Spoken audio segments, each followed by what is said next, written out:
Sometimes when you're driving down the road all by yourself, you begin to hear a voice that tells you need to look around, pay attention, maybe something isn't quite right. That voice is me.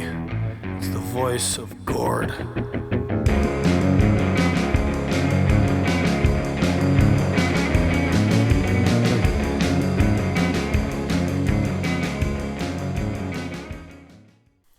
Hey everyone, we're back. Another little intro here for you. Today's guest on Voice of Gord is Mr. Mike Williams of the On the Road Australian Trucking Podcast. Been meaning to tee up a conversation with Mike for some time, but he's still on the road. We're all busy, but we finally got it together. He puts out a pretty voluminous output of podcasts himself. I believe he's the number 1 or number 2 trucking podcast in Australia, and a very well-seasoned driver, a political thinker and commentator, and just an all-around interesting dude. We have a pretty lengthy conversation here about the differences between trucking here and trucking down under, and then the similarities of how we're all getting screwed by the government. So, I think you guys will enjoy this, especially if you're out there on the road. I love hearing an Aussie accent, and Mike delivers on that front for sure. What else is going on? Working hard on the book, working hard on some other writing projects, working hard on getting out a bunch of podcasts. I know I've interviewed a ton of people in the last 2 months. I think I've still got 4 or 5 podcasts I'm sitting on remaining to be edited. If you're one of those people and you're listening to this, my apologies. I'm going to get them out as soon as I can.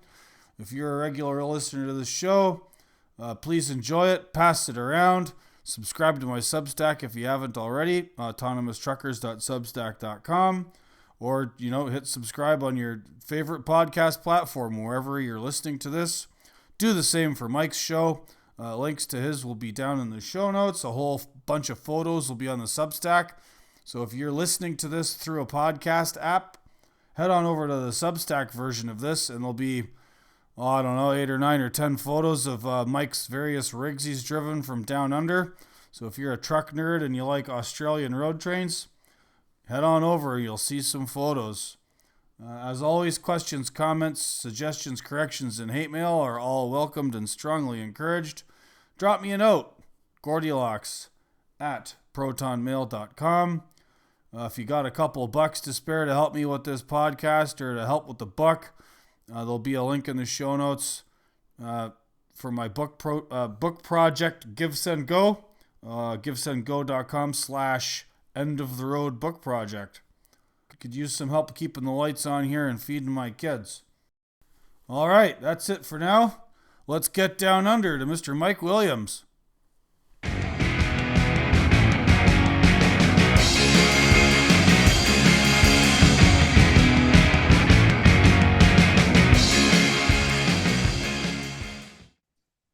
All right, g'day everybody.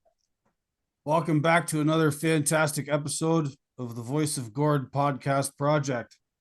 I'm Gord, and this is my voice. The other voice you're about to hear is a sort of legend on the internet and where he's at. Lifetime truck driver, a very outspoken critic of the industry and his own government, much like I am. Trucker, writer, podcaster, much like I am, except he does it from way down under, all the way from Australia today. The other voice you're about to hear is that of Mr. Mike Williams, who you've probably heard on the On the Road Aussie Trucking Podcast. Welcome to the show today, Mike. G'day. G'day, good. How you going, mate? I'm well, sir. It's been a little while. I was on your show, back before I had these prescription glasses, so it's been a bit. That's right. Yeah, I think it was pretty much just after the convoy in Ottawa. Right. We were on the show, I think, was when we first did an interview, but we've been going backwards and forwards before that on Twitter as it was then. Right. Yeah, they call it X now, but I still call it Twitter, kind of like Skydome in Toronto, where the Toronto Blue Jays baseball team plays. It's been renamed to Rogers Center or something. I don't go in for that. I still call it the Dome. So yeah. So I'm reaching you at home If you could kindly share with the listeners where exactly that is. Well, I'm on the east coast of Australia in the state of New South Wales. I'm about an hour's drive from the city of Sydney, a little town called Tamor. I've been living here for about the last 7 years. It's a little, used to be a little country town, but it's sort of starting to get caught up as the people of Sydney have started to move out, branch out. It's got bigger. We've got a supermarket and everything now, mate. The only thing we still haven't got a traffic light, but I reckon that's coming. You got a pub though, right? We got a pub, yeah. We do have a pub and a medical centre and a bit of other stuff. But yeah, it's a small town. Used to be on the old main highway before it was bypassed. So this road through this town was the main highway south before the big freeway was built some years ago now, of course. Yesterday here we had the hauling the Hume thing going on. So if anyone wants to Google hauling the Hume, all the classic trucks and everything come through here with the boys making a bit of a meal of the Jake breaks and a few horns and things like that. It was good to get out and see them. Right. Yeah. And there's Australia, as some of my listeners will know, I've been there a few times. Drove road trains up and down the west coast on the opposite side from yourself. There's quite a trucking culture in Australia, and I just mentioned the pub. There used to be a country singer in Australia named Slim Dusty, and one of his most famous songs is "A Pub with No Beer." Yeah, pub with no beer. Old mate Slim Dusty, he left our world a few years ago now, but Slim did a number of trucking songs. There was one called "Lights on the Hill," which was a song, unfortunately, about a truck driver who lost his life in the rain going over a mountain range one night.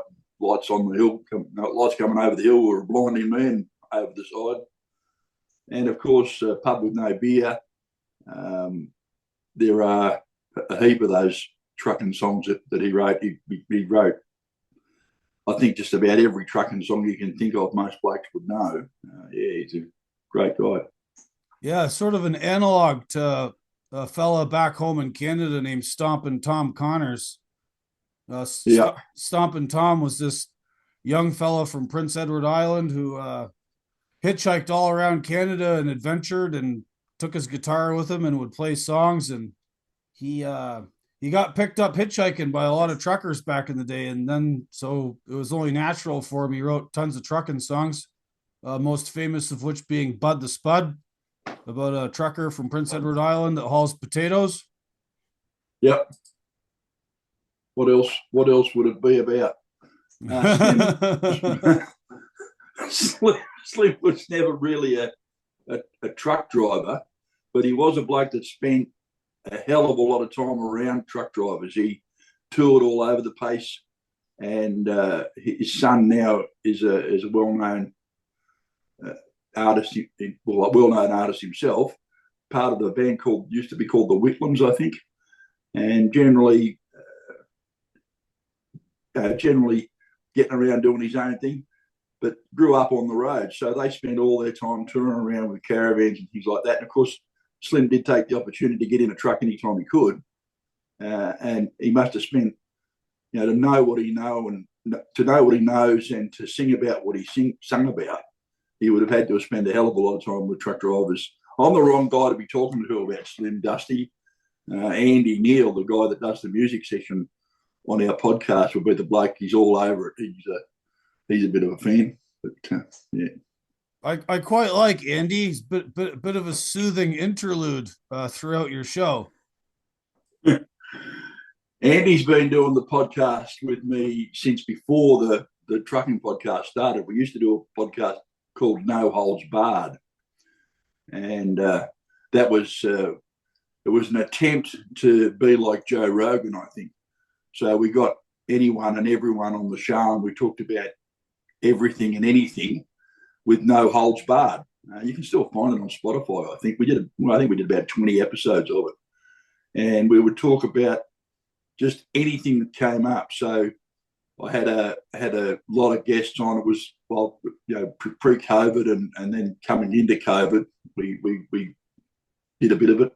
And of course, there was a number of times we decided to head off on tangents, and I thought, geez, this is going to get us a letter from a lawyer, but it never ever did. I don't know whether it didn't have a wide enough listenership, or people just said, oh, just they're a pair of idiots, just let them go. And when a company called News Corp, that used to own a magazine down here called Big Rig's Newspaper, that I was writing for at the time, they decided that they wanted to close that up, and they were paying for a thing called the Big Rig podcast. But when they closed that up, all that went away, and that was the genesis of the start of the podcast then, because there was no trucking podcast in Australia at that time. So I started the On the Road podcast. A good friend of mine, Bruce Gunner, started another podcast called Copy Southbound.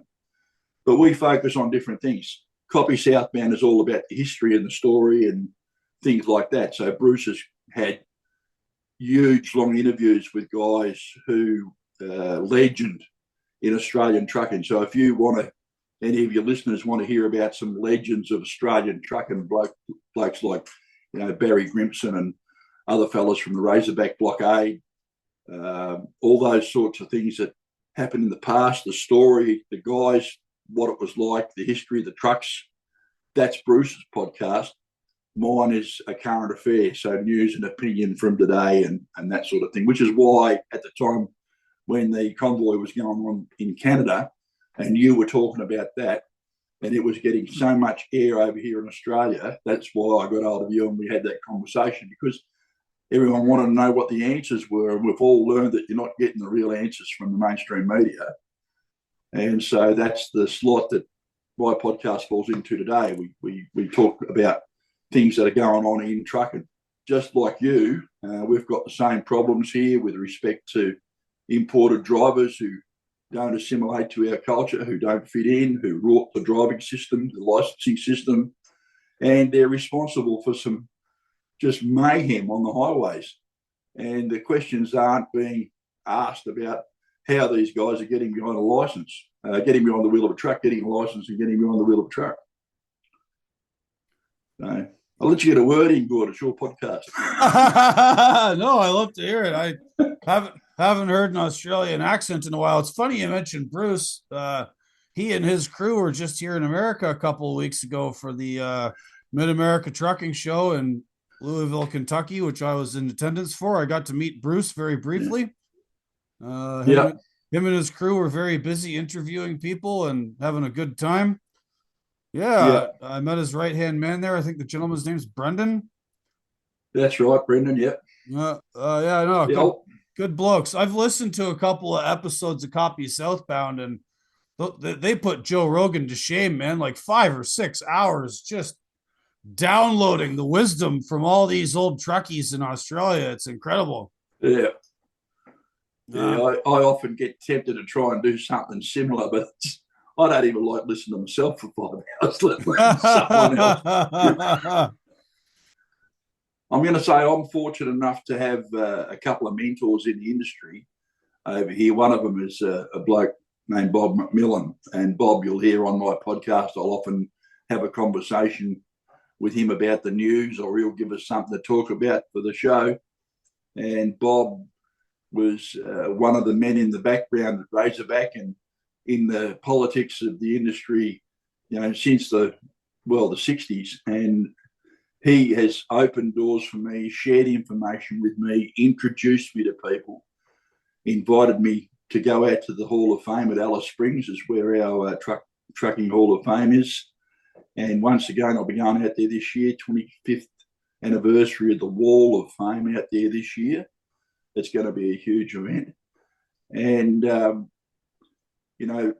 to have someone like him open doors to guys that are his mates, and you sit down and you have a conversation, and you can't stick a microphone in the middle of the table and press record, because that's just rude. But, to be a part of sitting at that table and having a few beers and having a talk about the way things were and the knowledge and the stories and all that part of it, it's enough to it's enough to make a young man like myself weep. You know, you can sort of get the information from them, and some of the things they did were absolutely outrageous, and you would never, ever in a million years get away with it these days. You talk about outlaw truckers, I'll tell you what, some of these guys just really did stretch it, but to do what they needed to do. They weren't being outlaws to be criminals or anything like that. They just hard-working men who did everything by hand in old trucks that some young fellas wouldn't drive around the block these days. Getting wisdom from elders is a good thing. You know, people who've got lots of miles on them, people who've seen some shit. I like to seek their wisdom. There was another gentleman at Matt's by the name of Long Haul Paul, been on my podcast once. He's a writer for Overdrive magazine. He's got 40 plus years under his belt trucking in the United States. He's the kind of guy I like to seek counsel from on certain things. You mentioned Razorback, so you know, every once in a while some rumor goes around about a truckers strike here, and you know, people pine for the days of the 1970s when there was a number of them, back when the sort of Teamsters were still a big thing, and the sort of energy crises of the early 1970s and fuel price strikes, and there was all kinds of stuff that went on back then, but it's been pretty quiet ever since. So from what I understand, and I know you sent me like an audiobook version of the history of Razorback. I have not had any time to listen to the damn thing, but maybe you could give us a short history of that. All right. Well, a short history of Razorback. Well, it's a long history. It started back in the late 50s, and it was a culmination of a number of abuses that were put on the transport industry by our government.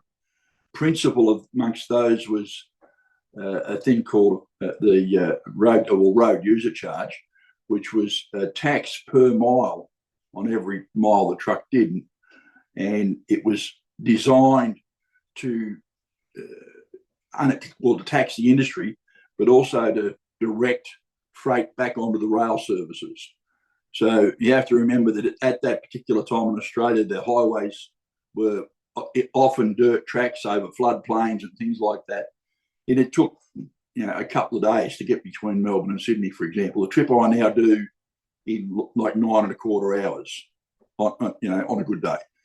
And those trips, loading trucks by hand, unloading them by hand, and getting across between the various places in the country.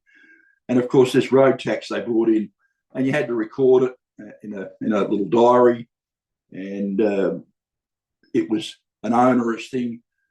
You had to self-report, and of course, the authorities had, you know, watchers spread all over the place, and lo and behold, if your diary didn't match up with where some spotter had seen you, then you would get fined and all that sort of thing.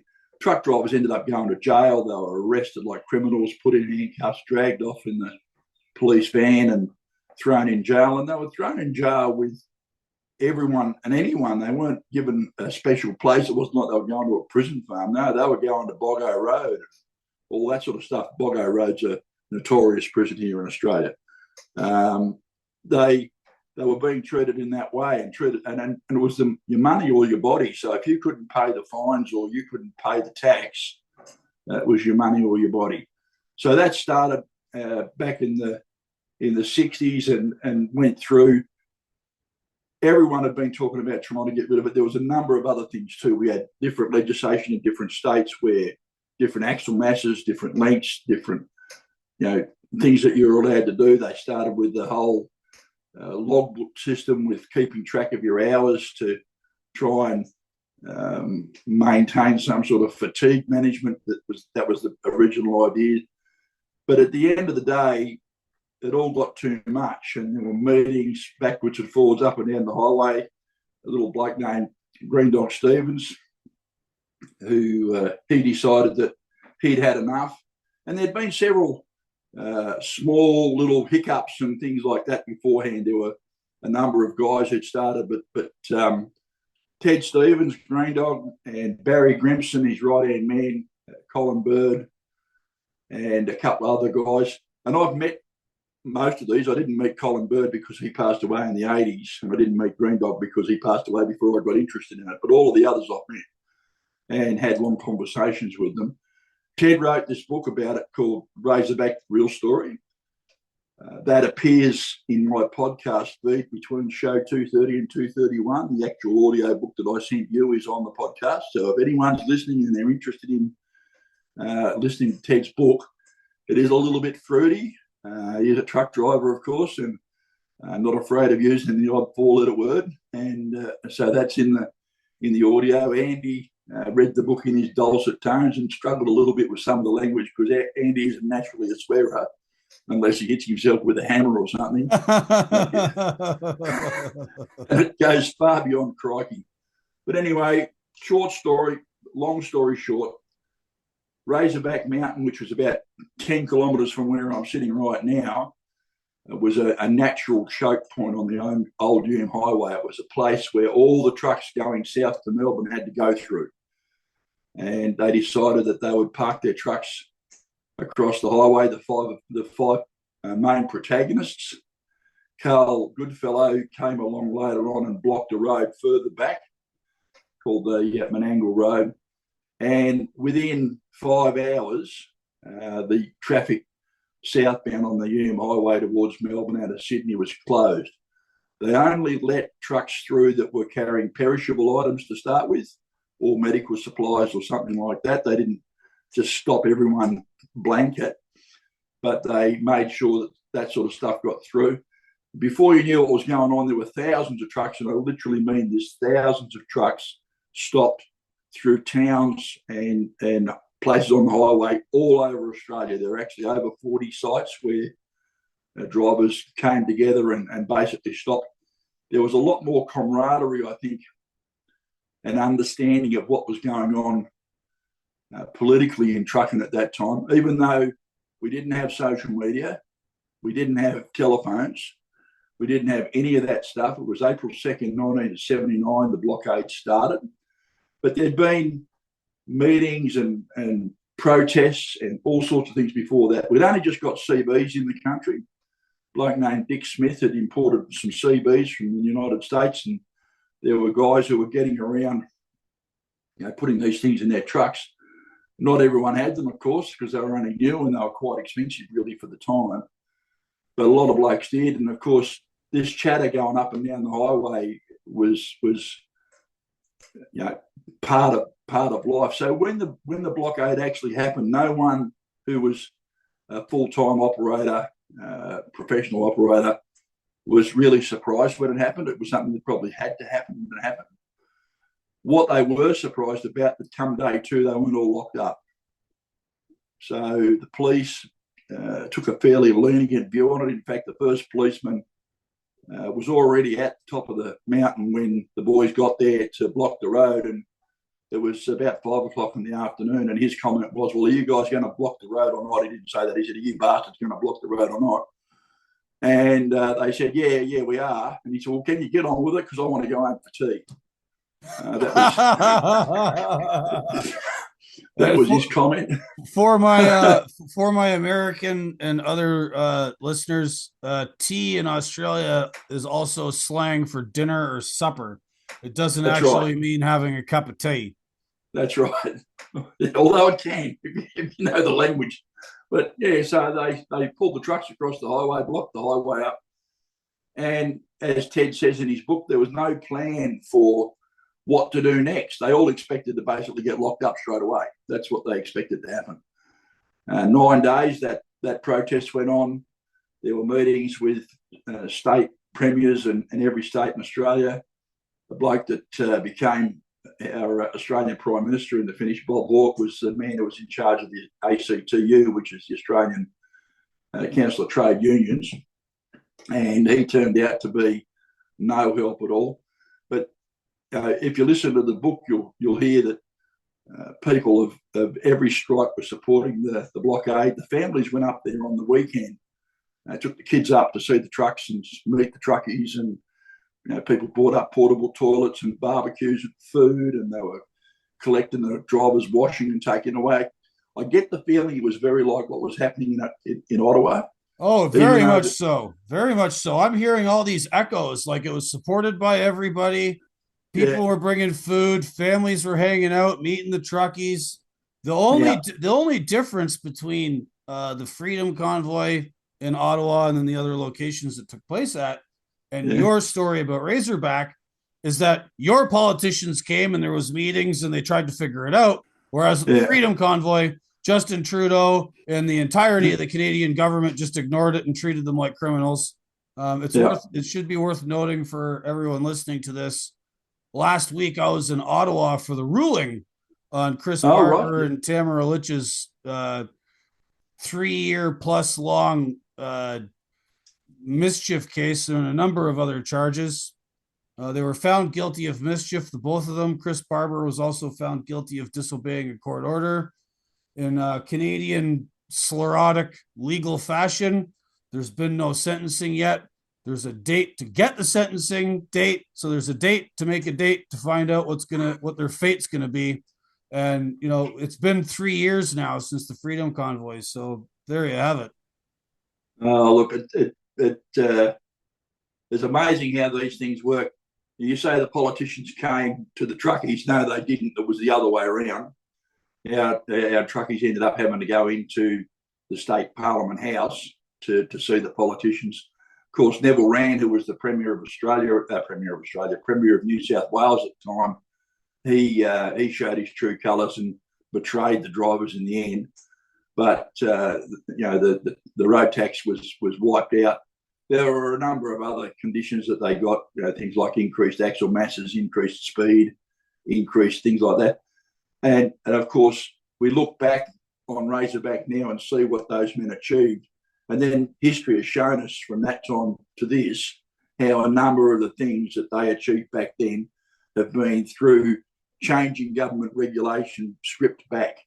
So the stuff that they got then, while it was significant and magnificent back then, a lot of that's been eroded now. We actually now have in our registration a road user charge, for example, which is a road tax by any other name. And of course, you look at what was happening. Ted was physically threatened by the big company Bobber Boys, that basically told him that he would never work again. And when they got the chance, they'd fix him up and, all that sort of thing.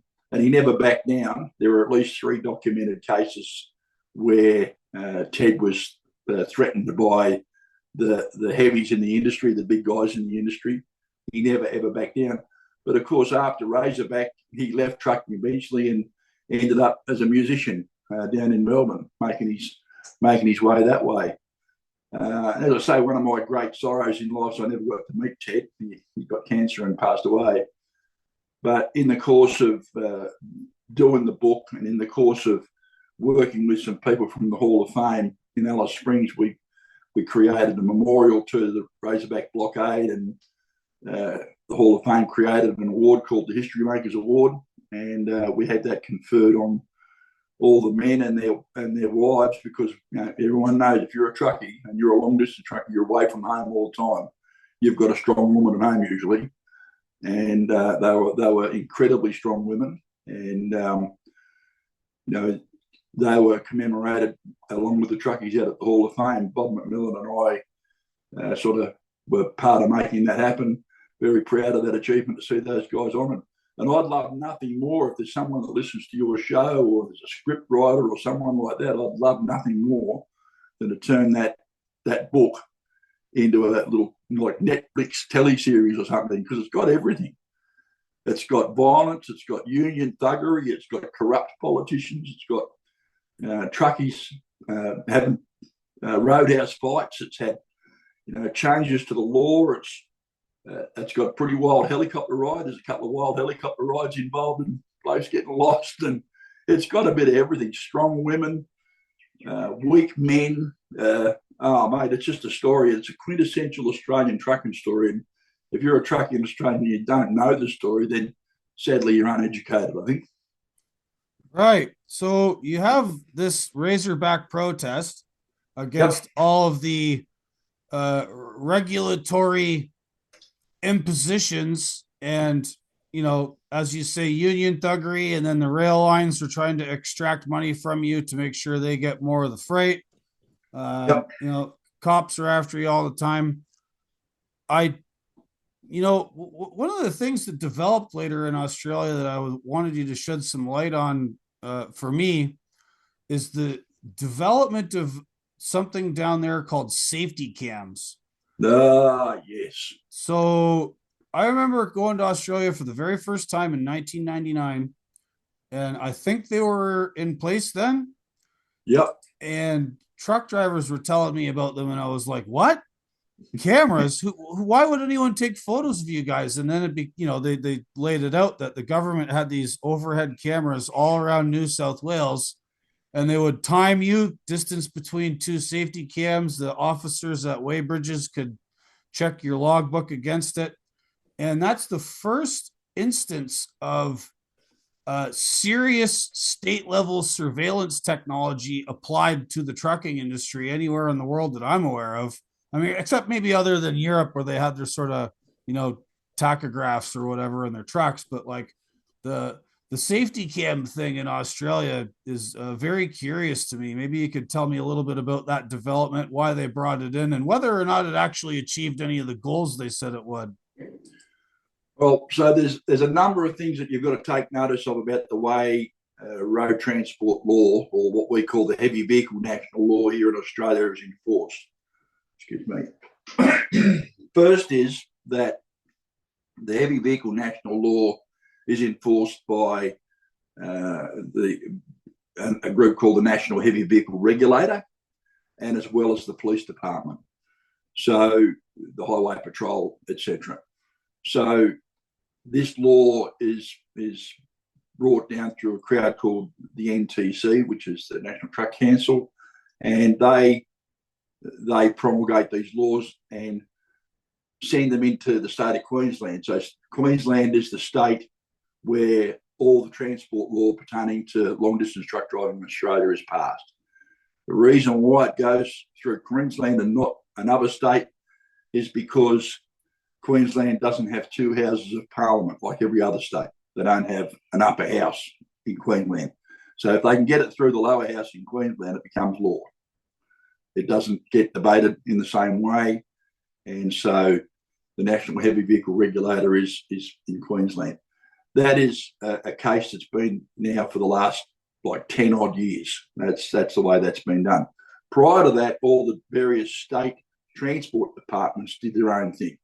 So in New South Wales, it was what they called the RMS, which is Roads and Maritime Services. And it's had several name changes and several political changes throughout the course of history. But that's what they were when the NHVR took them over. So these safety cameras were designed to, as you say, take photographs, count time between different places. So there were locations up and down the Hume Highway, for example, where these trucks, and it was a highway when this happened, it was cement road, 2-lane, this was a major thoroughfare. We have over, I think, 3,800 truck movements a night on the Hume Highway, each way between Melbourne and Sydney. And when you consider that most of our trucks these days are B doubles, or what you guys call super Bs, I think, and we've now got these what they call A doubles, which are basically a road train by any other name. They've just got a little short dolly on them. They're 30 metres long rather than 35 metres long. They shorten them up as much as they can. So the number of trucks running up and down the Hume Highway is sort of quite high. And Melbourne is the originator of all the major freight out of Australia. A lot of stuff goes out of Melbourne to other places, and it's what they call backloads to Melbourne, if you know what I'm talking about. I think you guys call them lanes, different lanes of product, things like that. So we don't use that terminology here in Australia. We just do backloads, forward loads, whatever. Totally wrong, by the way, but that's another subject we could probably get into as far as the pricing of freight goes. It's just a joke. But commonly, New South Wales was the first place these started. So you would go under the camera and there was an infrared flash.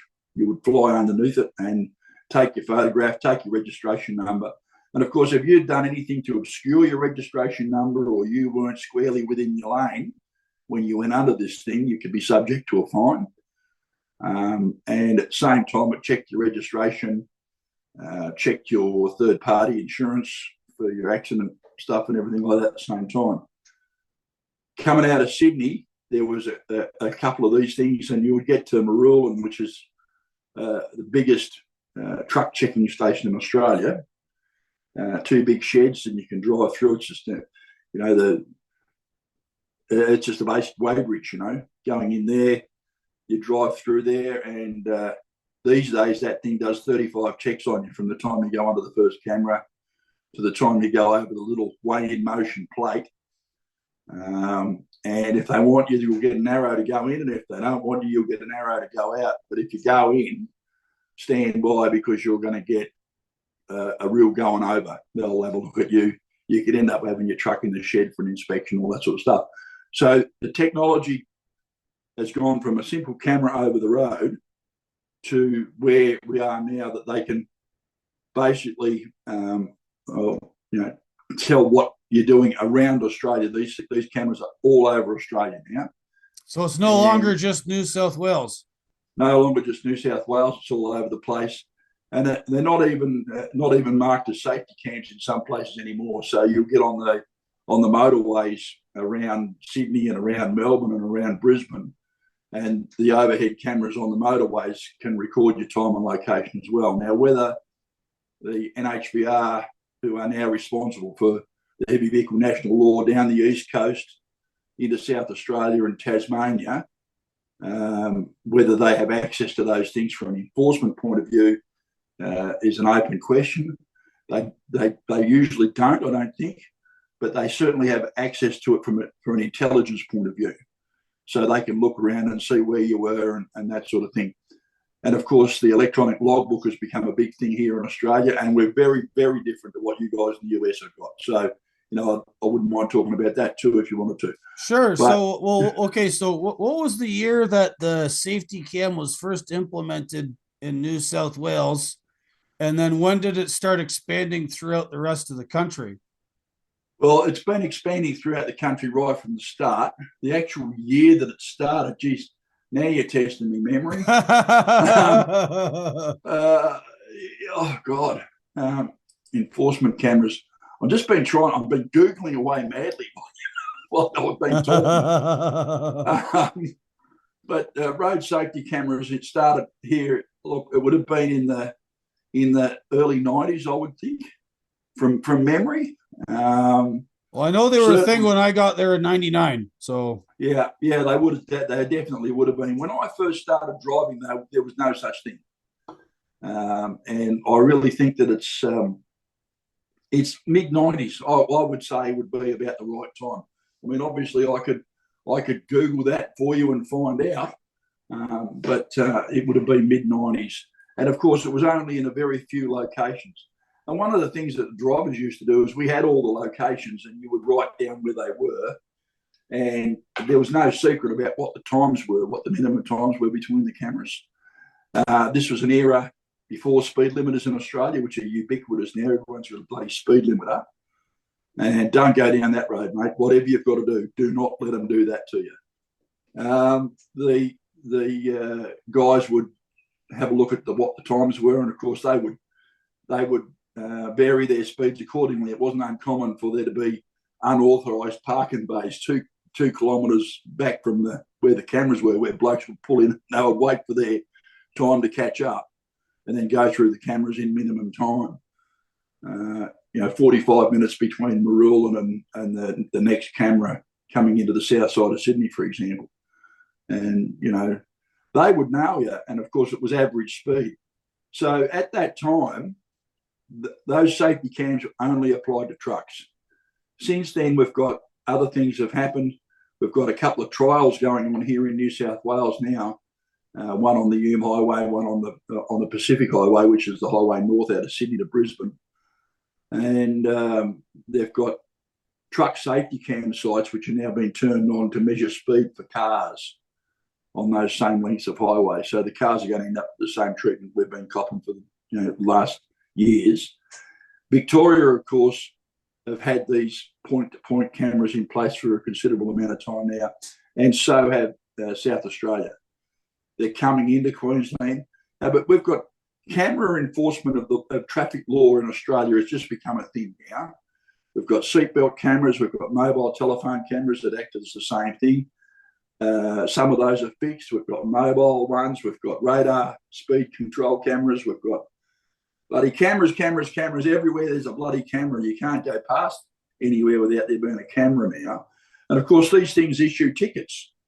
So you're not seeing as many highway patrol cars on the highway where we love these cameras. We love to be able to issue these tickets. And of course, from the state government's point of view, this is just voluntary tax.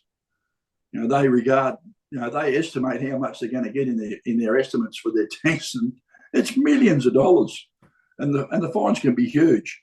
And of course, it's all done. You'll get a letter from the state revenue office saying that you went under this camera at XYZ time, and they don't send you a picture or anything. You've got to ask for a picture if you want it, which you get to pay for, and you decide then whether you're going to fight about it or not. And we've had people with getting knocked off for cameras because one fella had his wallet sitting on his leg, and you got knocked off for that. And this sort of thing, not wearing your seatbelt properly. So if you haven't got your seatbelt under you across your chest properly, lap sash seatbelt, you've got it under your arm. You're a well-endowed woman, for example. A lot of girls, they like to have it under their arm and under their boobs, And of course, that's improperly wearing a seatbelt. That's a fine. 3 points. I think $400. I think. I mean, this is the point where like surveillance state stuff approaches levels of absurdity. People are sort of aware, like they know that like England has had CCTV cameras famously everywhere in public spaces, just to sort of like if anything happens in like a pedestrian mall or a shopping center, it's become known that China employs them as well. And the China social credit system, whatever, that's a whole nother discussion. But this thing with Australia is just madness. I didn't realize that the safety cam truckers thing had basically graduated to everybody and then gone on from, being an enforcement tool for speed or hours of service to anything. And so have Australians just taken this lying down? Has there been any protests against this, like the yellow vests in France against like petrol taxes, or like what's going on? Well, I would have thought that we would have protested about this sort of stuff, but we don't. Australians have always been very much a laissez-faire sort of society, and no one seems to care about too much. She'll be right, mate. That is a general saying. Oh, what's going on there, Trev? Nothing much. She'll be right, mate. And your legs falling off, that's the way they are here in Australia. Unfortunately, very like the way Canada used to be before certain people took charge over there. We do love a bit of authoritarianism here in Australia. COVID pointed that out to everybody, much to my disgust and some others. No one seems as though they've raised a word about it. In fact, we're just told, we're going to run a trial on this, and this is the way it's going to be. So every time now our government says, we're going to run a trial on X, Y, Z, you can bet your ass in 6 to 9 months that's going to be law, right? So right now they're running this trial on the Hume Highway between Coolac and the Tucker Box, which is a historic site on the Hume Highway. It's about 15 kilometres of road. We're running this trial on that bit of road now, point-to-point speed cameras for cars. And you can bet your ass in 9 months' time that will be law, right? And they'll be doing it on every single camera site across the state because they've run a trial on it, right? And that's what happens. And no one says anything. I mean, the commentators here in Australia, myself included, my good mate Chris Smith at 2SM, and many, many others have commented about all this sort of stuff. But it just seems to happen. I did Google while you were talking there. In 1985, it started on with a trial in Victoria. That was where it started, and it was 1991 before they spread across the state. So, yeah, early 90s. There you go. But according to the universities, mate, this is the way to go. It's the way to curb aberrant behaviour on the highway. Of course, what we do see now, you've got these big gantries up across the highway, and you've got a big sign on the left that says average speed camera and things like that, a big white sign with blue lettering on it. And people come roaring up to these things, and they see them, and of course they hit the picks. That's the first thing they do. So they drop their speed from 110 kilometres an hour, which is a shade over 60 miles an hour. It's about 65 miles an hour, something like that. And they drop their speed back to under 100 kilometres an hour. And of course, without regard for whatever's going on around them. So, you can be 5 truck lengths behind this guy and all of a sudden catching him really quickly because they don't understand how any of this stuff works. And of course, it creates traffic friction and all that sort of thing. Trucks slow down and you've got to try and get speeded up again. And, the thing's just a disaster. It's an absolute disaster from a common sense point of view. No one says anything about it. No one does anything about it. It just rolls on. The bullshit just rolls on. Right. So you mentioned the speed limiter thing earlier, and so there was a threat from the previous Biden administration here in America to look into imposing a speed limiter mandate. They were talking about it, but apparently, the Trump administration and one of their lawyers at the FMCSA, the Federal Motor Carrier Safety Administration, has indicated that they have a deregulatory attitude rather than trying out bringing new ones.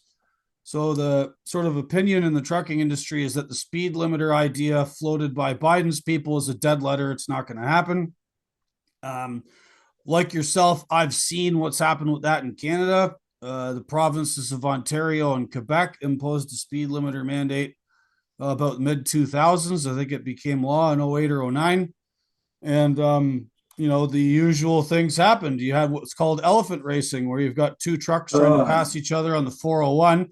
Highway 401 runs from the border crossing at Detroit, Michigan, and to the Canadian city of Windsor, runs all the way up along, sort of follows the Great Lakes, Lake Erie, Lake Ontario, and then the St. Lawrence. It becomes Highway 20 in Quebec and follows the St. Lawrence River. So like from Detroit to Rivière-du-Loup is something like 1,400 K. Big old stretch of road, right?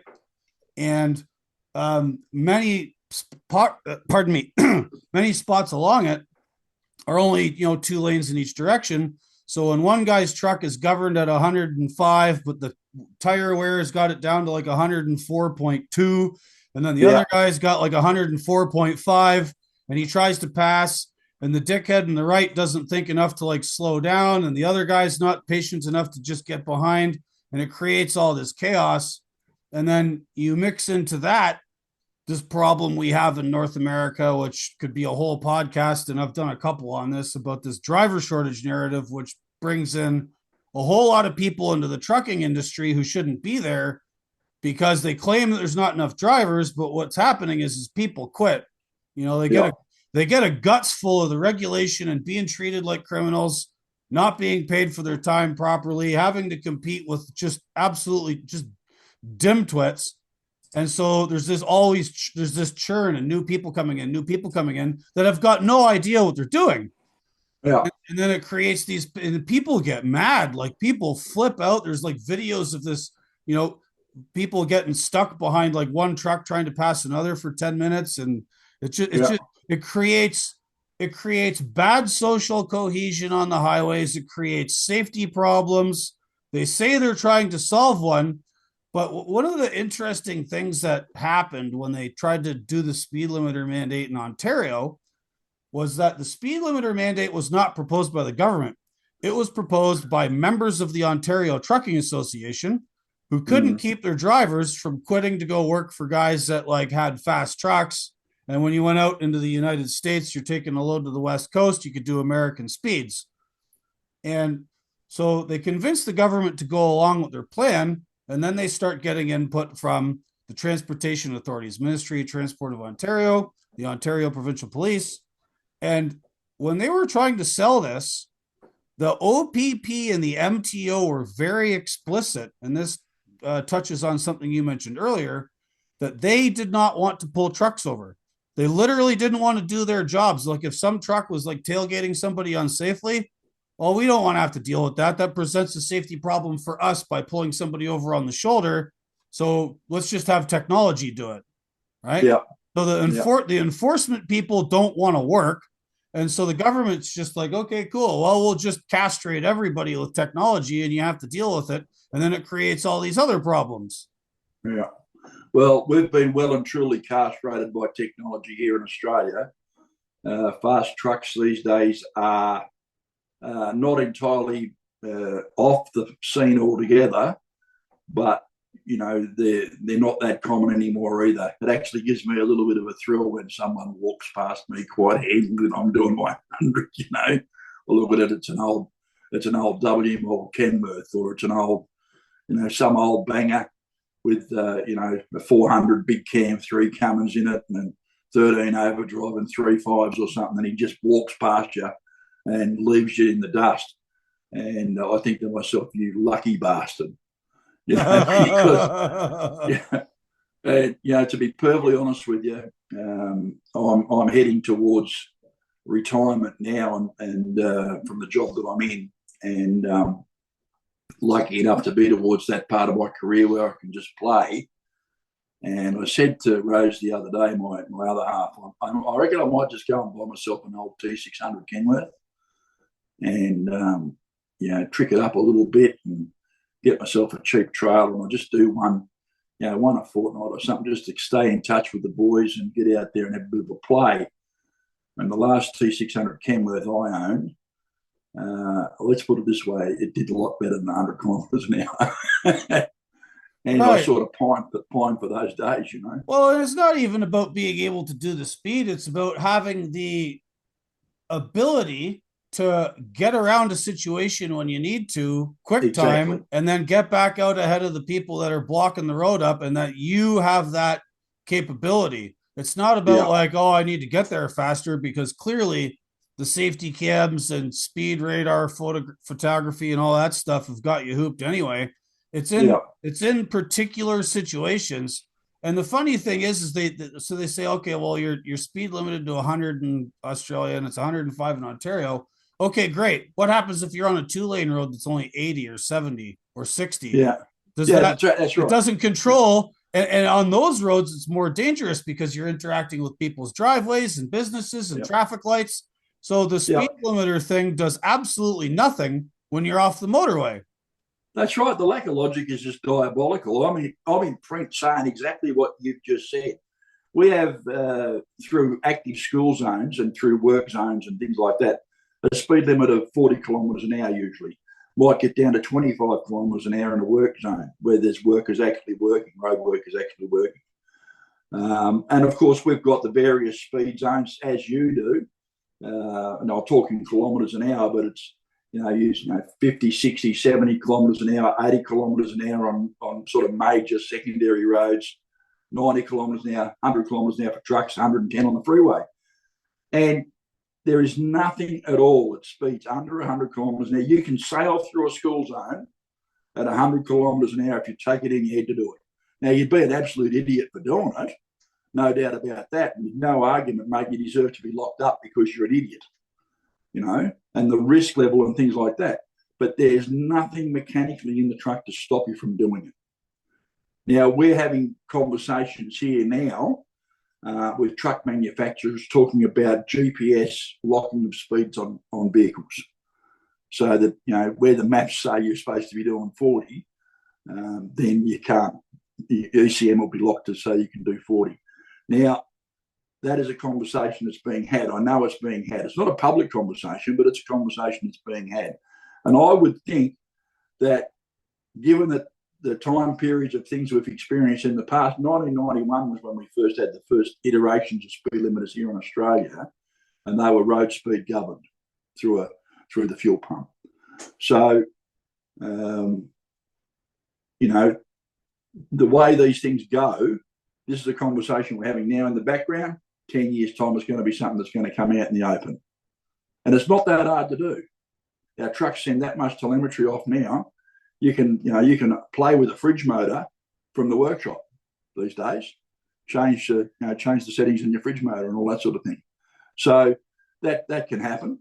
And of course, we've got trucks here now that speed limiting, electronic speed limiting. They've also gear bound the trucks as well. So our transmission and diff ratios, won't let you do more than say 118. You're gear bound. You just can't do it. Speed limiting works through the electronic control module in the motor, and it basically cuts the fuel off to the truck when it's doing 100 kilometres an hour. So the motor will get enough fuel to keep running, but it won't get enough fuel to keep the power going. The consequence of that, of course, is that you'll end up with fellas now who will get on a downhill and they'll just let it go. They just say, well, I'll get that momentum to get up the other side of this dipper or whatever by letting it go. And so we've got a place out here which is about 25 k's away from where I am now. They call it the Big Dipper. You can get a B-double doing 140 kilometres an hour down there, no troubles at all, just by letting it go. So, and of course, where do the highway patrols sit? Right in the bottom, in the middle. And it'll come up. We'll have the police on the Facebook page, on their Facebook page here in New South Wales, going, "Oh, we've got another one." And there'll be a big camera, and there'll be a picture of the speed reading, and that. It's almost like a lottery. Who's got the high score today? It's just one of those things. Talking about being nobbled by technology, do you guys have seeing machines in the States now? The fatigue management cameras on the dashboard? Oh, I've heard of that. Yeah. So, yes, I've heard of that. We don't have them here yet. In fact, when I first heard about them was when I was in Australia last in 2014 and 15. Yeah. I remember Toll Logistics was experimenting with them. Toll Logistics trucks. I remember I got yapping with a guy from Toll at one of these sort of park bays in Western Australia. Hey, here, have a rest. There's two, rubbish bins and some desert. Yeah. I got yapping with this guy, and he showed me in his truck. He says, "Have a look, mate." And he's got a camera looking at him straight on, another one from the other side of the cab.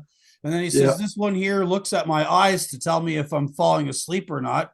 And, they had an early iteration of electronic logbooks. And I'm like, why are you driving this? Like, what's the point? They're just treating you like an indentured servant. And you got some clown in Perth trying to tell you how to do your job, and any false move on one of these cameras, or they think you're tired or something, and then you get barked up by some safety manager back in the city. Like, what's the point of this? Like, who would willingly get in one of them trucks? Like, there's no way I would.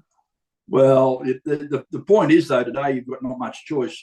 So, if anyone wants to have a bit of a Google of me, and Mike Williams at the Oz Trucker, etc., you can see what I drive today. It's this 4800 Western Star FX with the X15 in it, 18 speed, 4.53s, I think the diffs are. It does 105 kilometres an hour flat out, at the most, with a new set of tyres on it. And I tow 2 stainless steel Byford barrels cut in fiberglass resin up and down the Eel Highway twice a week. In the cab of that truck, I've got a camera, one of these Guardian seeing machines looking straight at me, which, they're a complex piece of gear that how they work. They don't actually record you the whole time. There's an algorithm, and we could go right into how it works, because I've looked right into it. And, it's an intrusive thing. There's no doubt about that. I've got a camera pointing at the windscreen, which is attached to that camera. I've got another camera pointing at the windscreen, which just records what's going on the windscreen, at the windscreen. And I've got 2 cameras, one on either mirror, pointing back. They're ones that are put in by the company as well. And, of course, as a result of this, I've got my own personal dash camera, so I've got my recording of what really happened in case anything happens. And I use a Blackview 650 camera for that, and I've got the audio turned on my camera. So if you're talking to me on the phone in the truck, half the conversation is going to be recorded my half, not your half, because I have a headset I talk into. The reason why I have that is because when I'm driving down the road, sometimes I will commentate on what I'm seeing on the road. So if I see someone coming along, ducking and weaving through the traffic, or someone that might cause me a problem, or some dickhead that's sitting behind me flashing his lights because I'm not going quite quick enough for him on a 4-lane road and he can be anywhere, I will, say what the guy's registration number is, because the cameras often don't pick that up. It's a little bit too fine. And I'll just basically say, blue Camry registered number so-and-so has been doing this, for example. And I've time-stamped it then and identified it as a problem. Now, the reason why I do that is because this technology is a double-edged sword. If you're doing the right thing, it's showing you you're doing the right thing. And if you're doing the wrong thing, it's showing that too. So when someone does, in fact, look at this, if there's an incident, then it's nice to be able to say, well, I identified this guy as a problem before he brake checked me and I hit him up the arse, and I've had that happen to me. A couple of years ago, I had a guy in a Toyota four-wheel drive who I had taken off on the ring road in Melbourne to head back towards Sydney, in my old 909, this was ages ago. And he's wanted to go past me, but he didn't have the room to go past me. So we had 2 lanes going into one and coming up onto a freeway with 4 lanes on it, right? And I'd taken off from the lights and gone up this little up ramp to head off, and this guy basically ran out of road trying to get past me. He tried to bulldog his way past me. I was loaded. I wasn't slowing down to let you in, clown. Sit behind me until we get on the motorway, and then you can do whatever you like. So I've got up on the motorway and moved over from the left lane, because we're the opposite to you guys. We're left to right. So there's slow traffic moving in the left lane, fast traffic moving in the right lane. This particular place, just as you come off it, there's a roadhouse, or a big service centre. You can sort of stay in the left lane, go straight ahead into this service centre if you want to. You can move over a lane and go past it and head as though you're going out of Melbourne. So I've moved over into the right lane, into one lane to the right, because I didn't want to go into the service centre. And this dickhead thought I'd moved over to block him. Must have. That's about the only thing you could think. So he shot around in front of me, pulled across in front of me with no room to spare, and hit the brakes. Basically brought me to a standstill, right? And just sat there, waving his arm out the window, giving me the finger and carrying on like a 2x4. What always amazes me that people that do this sort of shit are in such a hurry to get past you in the first place, but they've always got time to give you a hard time if you feel as though they've been wrong. Long story short, I drove down the road for probably 4 or 5 kilometres. This guy got so bad, I actually got operations on the phone. And I said, this is what's happening, I'm trying to make my way down the road. And in the finish, he cut it too fine, and I gave him a love tap in the back. And my operations guy said, do not stop. Don't pull up for this guy. He sounds like he's unbalanced to me. You just keep going. It's all on camera. We'll sort it out later. Of course, they did. That guy ended up getting charged for dangerous driving. So that is the plus side of having the cameras in the truck. The downside, of course, is if you're an idiot or you've done something wrong, it shows that too. The problem with the technology in the cab, from my point of view, is not so much that it's there, it's how it's used. So like you said, if you've got someone sitting in the office second-guessing everything you're doing, then that's a problem. Using it in a punitive way like that is something that I don't support. And it's something that's not really supported in the industry here in Australia either. So for you to say, why would you drive that truck with all this stuff in it? There are some guys here that do use it in that way, in a punitive way, but no one's got time to be sitting there watching what you're doing. It's not until after an incident happens that they go back and review the footage. A lot of companies are using it in an educational way, saying, oh, mate, you should have done this a little bit better, for example, or if you could have done this. Use them like telemetry in a race car, so to make the drivers better. And a lot of companies take that point of view. There are exceptions, of course. And, of course, as drivers, we all know who they are. Yeah, there's telematics programs here that teach guys how to shift better and get better fuel economy, and there's some proactive stuff. I guess I should preface all of this, as I have to do, in that I'm an Appalachian American spiritually. I mean, I know I was born in Canada, but I identify with the Scots Irish Hill people that just Yep. absolutely have got no time for the government or anyone Yeah. fucking getting in our business. Yeah. And so I come into these conversations immediately, like many Americans, skeptical of authority, right? The Americans are the Yeah. original rebels. They told King George to get bent. Yeah. The Constitution here is not a set of privileges granted to you by the state. It's a compact that tells the state what it can do, and your rights and privileges are assumed. Now, Yeah. does it work like that nearly 250 years later? Not exactly. Some things have developed, but that attitude, that cultural DNA still animates a lot of people here. And Mm. that's why this speed limiter thing is never going to pass.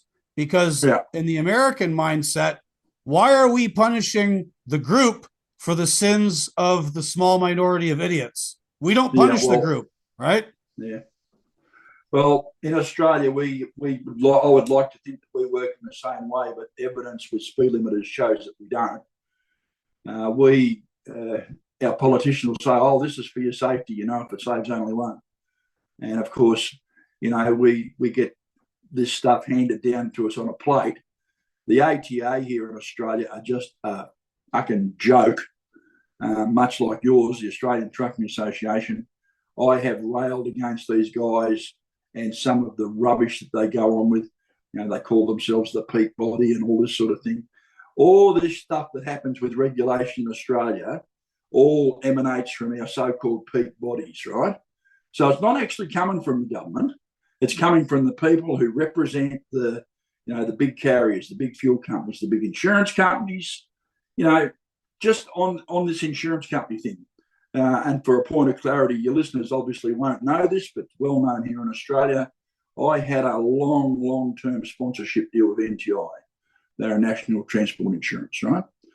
And they sponsored my podcast for like 4 years. And that sponsorship was pulled late last year because I had something bad to say about one of their customers. Not bad as in incorrect. It was 100% true, and I have video evidence to prove it, right? And it had been a long time coming. And to be perfectly honest, I'm relieved that they no longer sponsor the show, because basically they thought that they were going to hurt me and shut me up by pulling the sponsorship. What they've done is they've let me off the chain, because I'm now no longer bound by it. And as long as I'm saying things that are factual and true, I've got evidence for, they can just shut the fuck up. Because, too bad, so sad. And, we are now in a situation here in Australia where we have companies who are bought and paid for by imported people, usually from the subcontinent here in Australia. Big companies that are going out and buying boatloads of trucks, boatloads of trailers, and taking over freight routes that have been held by other companies. No one will sell a trucking company here in Australia. There's no money in it. There's no margin in trucking here in Australia. You can have the biggest truck company in the bloody country and try to sell it, and you just won't get anyone interested in it from a financial point of view. The 2% margin that you're making is just not enough. The largest refrigerated company in Australia, Scott's Refrigerated, went up. They had 40% of the refrigerated market in Australia. Last year, they went arse over head, owed millions. All their gear ended up in the auctions, trucks, trailers, bloody warehouse space. It all has ended up in the auctions. 40% of the refrigerated market they control. Coles and Woolworths, the two major supermarket chains here in Australia. Aldi is the third largest, and then of course we've got all the smaller ones after that. They were using these guys, and it's just an explanation of the mismatch of the way things are done here in Australia with these guys, people selling freight contracts without a consideration of what's actually got to go into moving the stuff. They cut the margins to get the contract. Oh, we'll make it up on another one. And before you know what's going on, the freight rates are going down. The smaller independents can't compete, and this whole mismatch of things the way they are, and I'm sure it's the same in the States as well. The customers want their freight moved as cheaply as possible when they want it done, and they want to defer as much cost onto other people. So if we can leave it sitting in your fridge motor with your fridge motor running burning diesel for an extra day because it suits us to do it, then that's what we'll do. And it's the same right across it. And of course, there's a hierarchy of needs. We all know about the hierarchy of needs. And of course, the truck driver is on the very, very bottom. So we end up, the low-hanging fruit. And I'm like a broken record on this. You can just look at just about anything I've written, right? And I'll tell you about the hierarchy of needs. And the truckie's getting fined bullshit things on the side of the road, and they're astronomical, the fines. It's hundreds of dollars and points. But it's not only for the driver, it's the whole family. It affects the whole family. So you're sitting on the side of the road, you haven't turned around the long vehicle on the back, sign on the back of your trailer, you forgot because you're in a hurry. You've just gotten launched it because you've got this deadline to meet. You're driving down the road, highway patrol car comes up behind you. Oh, mate, you've got your long vehicle time sooner. That's an excuse to pull you over. So the disco lights come on, over you go. Just the fine for the long vehicle sign, $649. Wow. Right? $649. And there can be points attached to these things as well. And that's just opening the door. That's just opening the door. So you get your logbook, you got a problem in your logbook, there'll be a few hundred more fine for that. They'll go around and they'll make sure all your lights are working. If they're not, they'll defect you. Now, they'll basically give you a bit of a going over on the side of the road. And if you've got any sort of an attitude, man, you can get locked up. No problem at all. That's the way it's done. And unfortunately, we're seeing things on the highway now. You talk about guys that are just quitting because they get fed up with the bullshit. If you listen to my mate Trevor Warner, who runs the Driver's Advocate page on Facebook here in Australia, I talk to Trevor a lot. And the amount of crap that we get to see. There was another guy, Robert Bell, who started a legal company here in Australia called the Truckies Advocate or something it was called. It was Highway Advocate, sorry, it was called. And he was representing truck drivers who were caught up in this maelstrom of bullshit and fines for things like that. Now, he's not a lawyer. He's never, ever claimed to be a lawyer. But what he is a very, very well-educated legal clerk, right? He's a former truck driver, and he knows the National Heavy Vehicle Law inside out, absolutely inside out. You can ask him any question you like. He can cite anything out of it. And he created some case law to challenge some of these things in court, and he encouraged people to challenge these things in court. He started this business. He got some lawyers to come in and actually do the legal work because he's not allowed to do it and represent the people in court. But he did all the homework behind it, right? The NHVR, National Heavy Vehicle Regulator, and the various state authorities have gone out of their way to make life as hard as possible for that guy because he was kicking their ass in court, right? And, if you want to have an interesting interview about trucking law in Australia, you need to speak to Trev or something like that, Trev Warner, because, he's all over it. But the way things happen with the way our law is enforced and things like that, it's almost, it's difficult not to call it a conspiracy because you really probably can't say that. But the way some of the outcomes are, you have to really wonder who's benefiting from what's going on. Right. And of course, you look at the ATA, who represent, as I said, all the same sort of people that your ATA represent. You look at the, all the various state transport bodies, and they're all the same. They don't represent drivers. We're very far down on the pecking order. We only really have the TWU, which is the Transport Workers Union, which represents drivers, but they're more interested in blokes delivering pizzas on push bikes than they are in what's going on with interstate truck drivers. And then there's the National Road Freighters Association, which I was a member of up until last December, when I resigned because I've got to tell you, I don't like the way that organisation's going. And I couldn't stay a member and have that conflict of interest while I was talking about that sort of stuff. I was only ever a member of it because I thought that was the right place for me to be because I didn't want to be in the union. Right. But it seems to me that a lot of this stuff has changed. And of course, history shows that the abuses continue and will continue. So speaking of history, there's I'm listening to you talk about the really ridiculous fines and the if the coppers pull you over and, as you put it, you give them any attitude, it's only going to get worse. There's a really famous quote, and I think you've seen me post it on Twitter many times. Yeah, which I think encapsulates this sort of attitude of the governing forces in your country. And it's by an old Australian comedian who, like many people in arts in Australia, left and ended up living in London. And I think that's where this guy's career was mostly spent as an expat. His name was Clive James. Yeah. And I might not get this 100% correct, but I think it's close enough. And Clive says, the problem with Australians is not that they are descended of convicts. The problem with many Australians is that they are descended of prison officers. And all of this stuff about safety cams and, the cops just giving everybody a hard time and all this surveillance technology, and nobody seems to care about how any of this works. They don't want to pay you. And I keep hearing that quote because it seems like the people in charge are up their own ass, sniffing their own farts, and they believe they're entitled to that because they're the prison officers. They've got you under their thumb. Yeah. I got to say, I've seen that quote, and I snicker to myself when I do see it. Yeah, I've posted it more than once, I know. There is unfortunately, a certain amount of truth to it.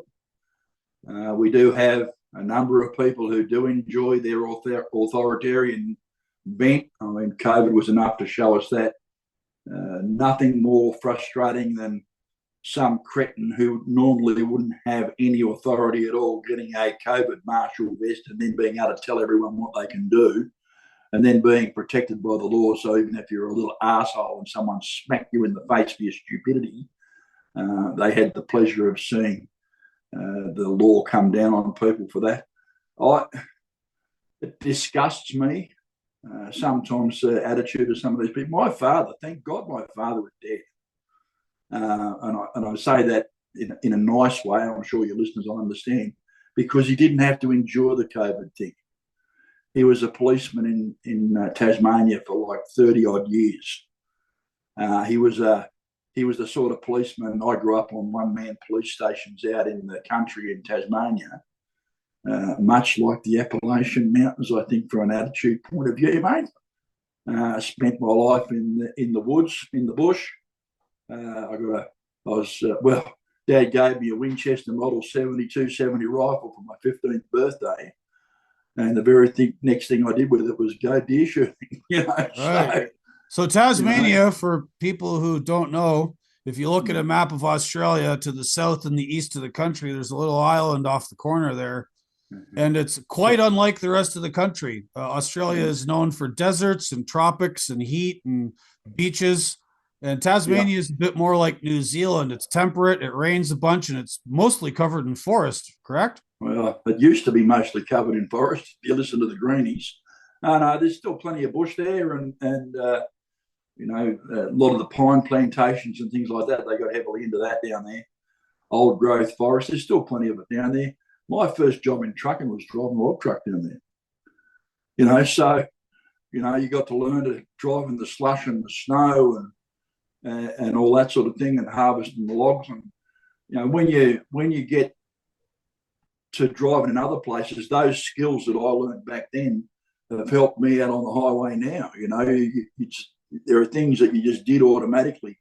And this is the problem, I get onto the imports and all that in a moment, but just growing up in Tasmania with a different sort of mindset, I understand what you're talking about.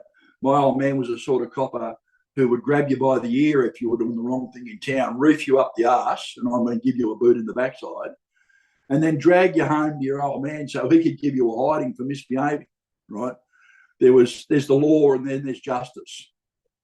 You know what I'm saying? Yeah, no, so, my grandfather, my great-grandfather, on my dad's side, so my dad's grandfather, who immigrated to Canada from Ireland in 1929, with my grandpa, who would have only been about 7 years old at the time. Mm.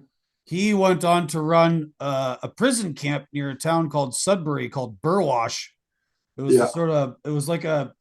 it was an experiment in running a prison. It was a bush camp. It was self-sustaining. They had farming, they had forestry. They were trying to like teach the inmates a skill. When they got out, they would be useful to society. And Yeah. my great grandpa was a warden there. And then before he retired, he was the warden at a prison in Toronto as well. So there's some law enforcement in my family too. Yeah.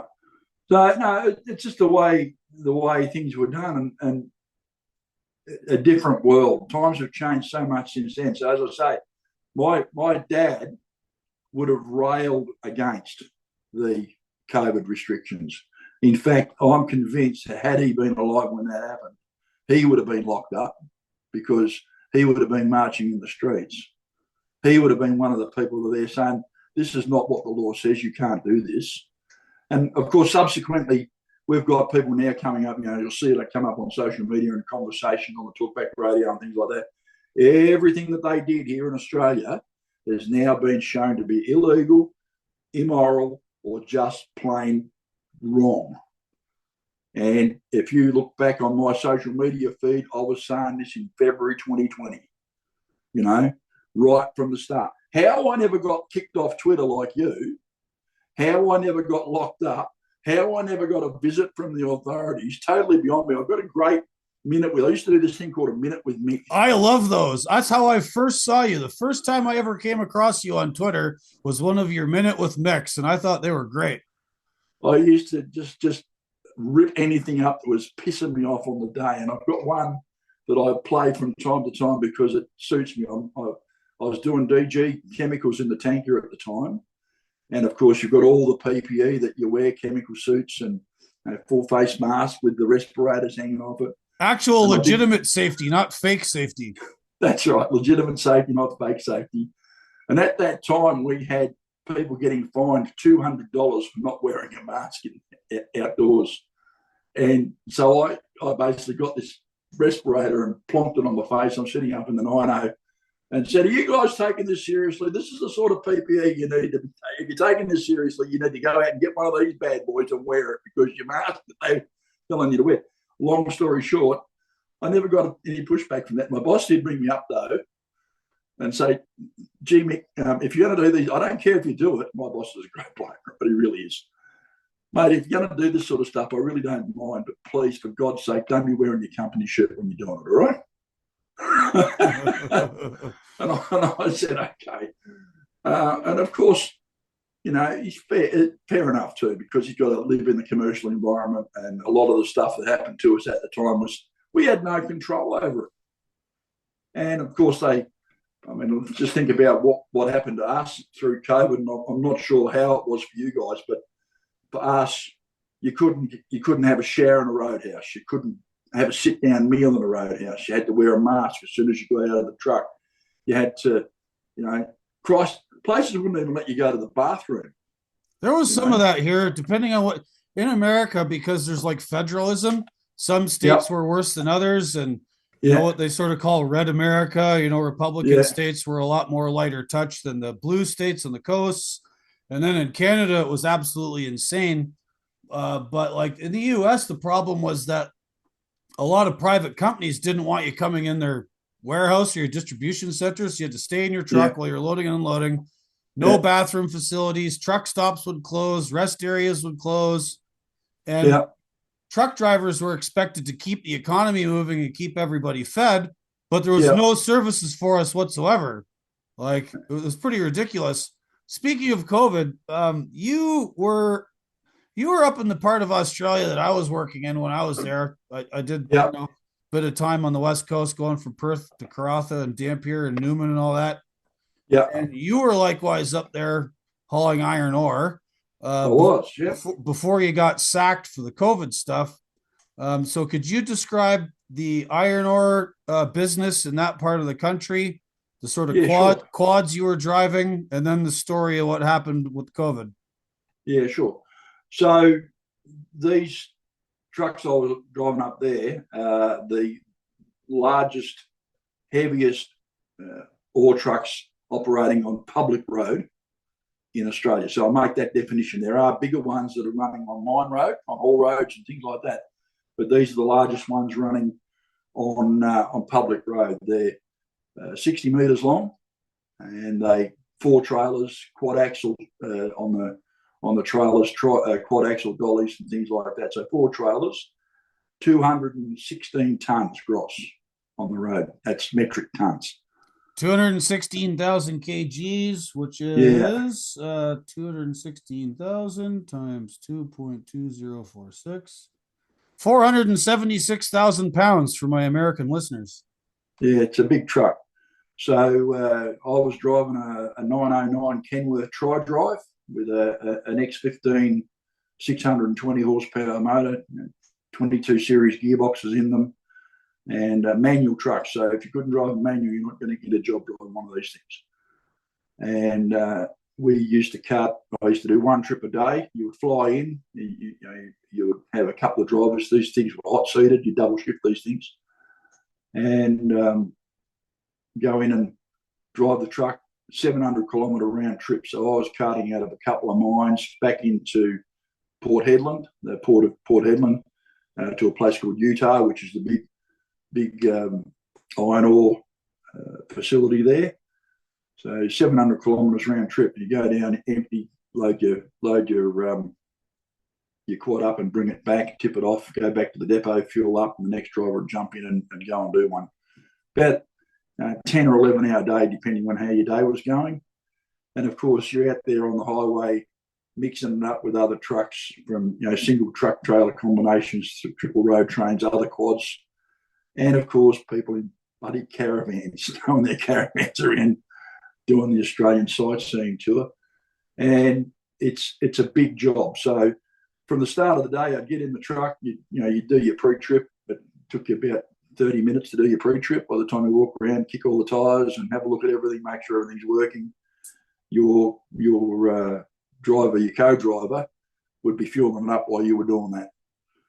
And so you'd walk around, you'd make sure everything was all right. He'd tell you what was going on with where you were going. We used to cart out of the one mine all the time, pretty much for the week. So you might go and start at carting out of Iron Valley, and that's where you'd cart for the week, or you'd cart out of Wonnamuna, or where, various mine sites, probably different ones to when you were driving up there, because they open and close, and depending on the quality of the ore and what they want at the port and what the buyers want, different qualities of iron ore coming out of different mines. And of course, there are several companies servicing different mines. So, you do your inductions. And from the time you left the yard to the time you got back to the yard, you would not have, unless something went wrong, you would not have a physical interaction with anyone else. It's all done on the radio, over the UHF radio. So, and it's like air traffic control. Coming into the mine, you'll call the mine up, you're coming in, tell them that you're coming down past the lunchroom, and you could stop there in the lunchroom and just step across the road, make yourself a coffee, heat your sandwich up or whatever it is that you wanted to do. And then you come down to the marshalling area, and you would tell the site controller that you were there, and of course then they would tell you what stack you were picking up from, and then they'd give you the radio frequency for the loader driver where you were going to pick up. So you would then go in, and they'd give you directions. And if you hadn't been to the mine before, they'd send a pilot car to show you, because the last thing you want is a quad tangled up in a mine. It's just terrible. You've only got to look at what's happening on YouTube at the moment. There was one trying to go around a roundabout in Geraldton, good God. But anyway, that's yesterday, mate. That's current affairs, that one. It's mind-blowing. Anyway, you go in and you talk to the loader driver, and they'd load you up and basically head back. So all the controls for everything on the trailers are all sitting down beside you in the cab. You didn't have to get out of the cab. You go back. We didn't have to go over weigh bridges, because all the weights are all predetermined. There's all permits, and these guys driving these loaders can dump within 50 kilos of iron ore into a spot. They're all weighed as they lift up. They can just smash it in. There was a Kiwi guy who often loaded me at Iron Valley, mate. He could put you 160 tonne of iron ore in the back of the truck in 12 minutes. It was just unbelievable. Big, dirty, great big buckets and stuff like that. So you drive out, sort your paperwork out, and head back to Port Hedland. Of course, when you come into Port Hedland, you called up the port control on the UHF. They'd tell you to wait in the queue or what bunker you were going to or whatever, and you'd just go in and tip it all off and then head back to the yard, fuel up and do it all again. The reason why I say all that, when it came to COVID, Mineral Resources were the company that controlled a lot of the stuff that I was doing, and the port itself was obviously Mineral Resources have a huge interest in that port, and of course the authorities and that they all had their own rules. Now, none of this stuff was promulgated from the company I was working for. So all the COVID restriction stuff came from externally. The problem that created, of course, for the company I was working for is that they've got 60 quads carting iron ore, and they don't have a secondary business, right? So, they had trucks all over Western Australia working, but 60 trucks. Now these things are worth, at the time, they're the best part of $2 million each. These trucks are worth. And they can only do they're only doing tipper work, or what we call dump trailer work. Yeah, and because it's a quad, like it's a custom built piece of equipment for one job. That's it. That's right. It's a one job thing, and they're a couple of $1 million each. So the companies couldn't afford to bark too much. They had to do whatever the customers wanted to comply. And of course, that came down to the cameras that there were in the cab, of course, but also other things. So, as I said, we didn't have a physical interaction with anyone. The only person we had a physical interaction with was your relief driver. So it started out that they put all these policies in place where we had to wipe down the steering wheel and, and if you sneezed in there, you're a bad boy and all that sort of stuff. But the drivers, we worked together quite closely. We knew each other reasonably well often. We shared a house together usually, with the rotations with the fly in, fly out. They rent houses with 3-4 bedrooms, and, you have a room for yourself, and the drivers, no one else goes in your room when you're not there. You leave all your gear there, etc. And of course, you know each other. And of course, you could go to the supermarket and you can buy your food at the supermarket, because God knows you never caught COVID in the supermarket, especially when they put up those little perspex barriers. But the fact that the checkout person handled everything that you don't even start me. Oh man, I've got PTSD from it. The fact is, though, that no, we didn't have any interaction with anyone. So it was a huge surprise to everyone when the state government, Mr. McGowan, in his authoritarian way, left-wing politician, look, they decided that they were going to lock up Western Australia, which is why I ended up there. I got locked up. I'd gone over to visit my son and daughter-in-law and our grandbabies that we never met, and ended up being stuck there for 9 months. So I might as well do something while I'm there. I'll go and I'll tick this off the box. I'll go and drive these big quads for a little while. So you couldn't go back home to New South Wales? Couldn't go back to New South Wales, no. They wouldn't let you out? Wouldn't let you out, no. Wouldn't let you back. No, not so much you couldn't get out of Western Australia at that time. You couldn't get back into New South Wales. Same as you couldn't get back into Queensland. So we had guys who were stuck there for the duration of COVID. Didn't go anywhere, just backwards and forwards, right? But anyway, McGowan made this, his government made the vaccine mandate something that, we'll just mandate it like that's a law for some reason. It's not a law. But anyway, don't start me with that either. And of course, Mineral Resources then decided, oh, well, okay, the government's going to mandate this stuff. You have to have a vaccine. And they put up these bloody signs. You see the trailers with the flashing signs on them to tell you what's going on. So there was 4 of these signs on the road into Utah. Mysteriously got flattened by a quad lump one night, all 4 of them. Anyway, not mine, right? I didn't do it. It wasn't me. I do know who did it, but it wasn't me. No names, no pack drill. But they were saying, you must have your first vaccination by December the 1st, and you must have your second one by December the 15th, and all that. So they had all this laid out on these bloody signs what was going on, and there were drivers who were saying, no, we're not doing this. we're not going to do this. We don't have physical contact with anyone. You need to stand up. Said to the company I was working for, you need to stand up and say, we're not doing this. It's unnecessary for us to do it, and we're not doing it. Turns out that they had no power. They were basically told that if they didn't comply, then you didn't have a job. That was where it came down to. So on the December the 1st, I think it was 22 or something like that, I, like 278 other drivers, were sitting at Port Hedland Airport waiting for a plane back to Perth because, we decided we weren't going to do it. And it was something that really did shake the place to its foundations, but they got through it. They just found other idiots who were perfectly happy to do it and go ahead and do it. But when you went into the port, you were just all on the radio. No one anywhere. Everyone was quite happy to do it. It was about that time, I had a caravan in Perth at the time. Rose was living in it. That's where we were. Our house still in Sydney, of course.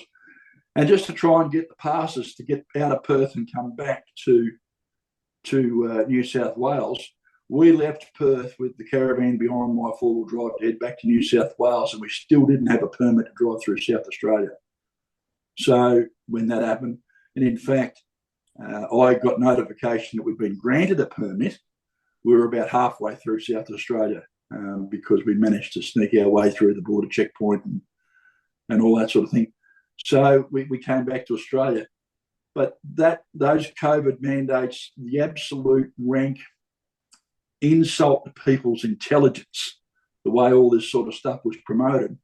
I mean, McGowan actually had the balls to stand there on television with an Indigenous woman beside him, translating what he said in our language into half-bred pidgin, whatever it was that they the community speak. And I'm not trying to be racist when I say this, not a race thing at all. It was just the arrogance of the man to stand there and ram this shit down people's throat because it seemed to him like a good idea. And of course, Dan Andrews in Victoria, Dictator Dan. Dictator Dan. Oh, yeah. We remember him. Mate, locked down Melbourne with an iron grip and, people getting capsicum sprayed and stuff like that. You couldn't protest. Of course, if you wanted to protest Black Lives Matter, no problem. The cops would take a knee for that. But if you were going to march in favour of our rights for freedom and things like that, shit, no, you'll get pepper sprayed. And of course, the Victorian police today are suffering the consequences of that. No one wants to join the police force in Victoria right now. They've dropped the standards that much in Victoria for the police now. If you've got a gammy leg and a heart problem, you'll get in, no problem at all. And it was the same right across the country, this whole stuff. Now, we're in the midst of a federal election here right now in Australia. May the 3rd, we're going to our next election. And the Labor Party, the left-wing party of our country, in power at the moment. They've changed a lot of things. They were very good for transport in this country at the start, but they've just lost the plot. They haven't fulfilled their promises, and a lot of us would like to think they're going to be a one-term government. And I've got issues with them, and I've got issues with the other sides as well. No one tells the truth in this country. Dictator Dan is now advising Mr. Albanese, our Prime Minister, on his electoral policy for the campaign. Oh, boy. Right. So Dictator Dan's doing that.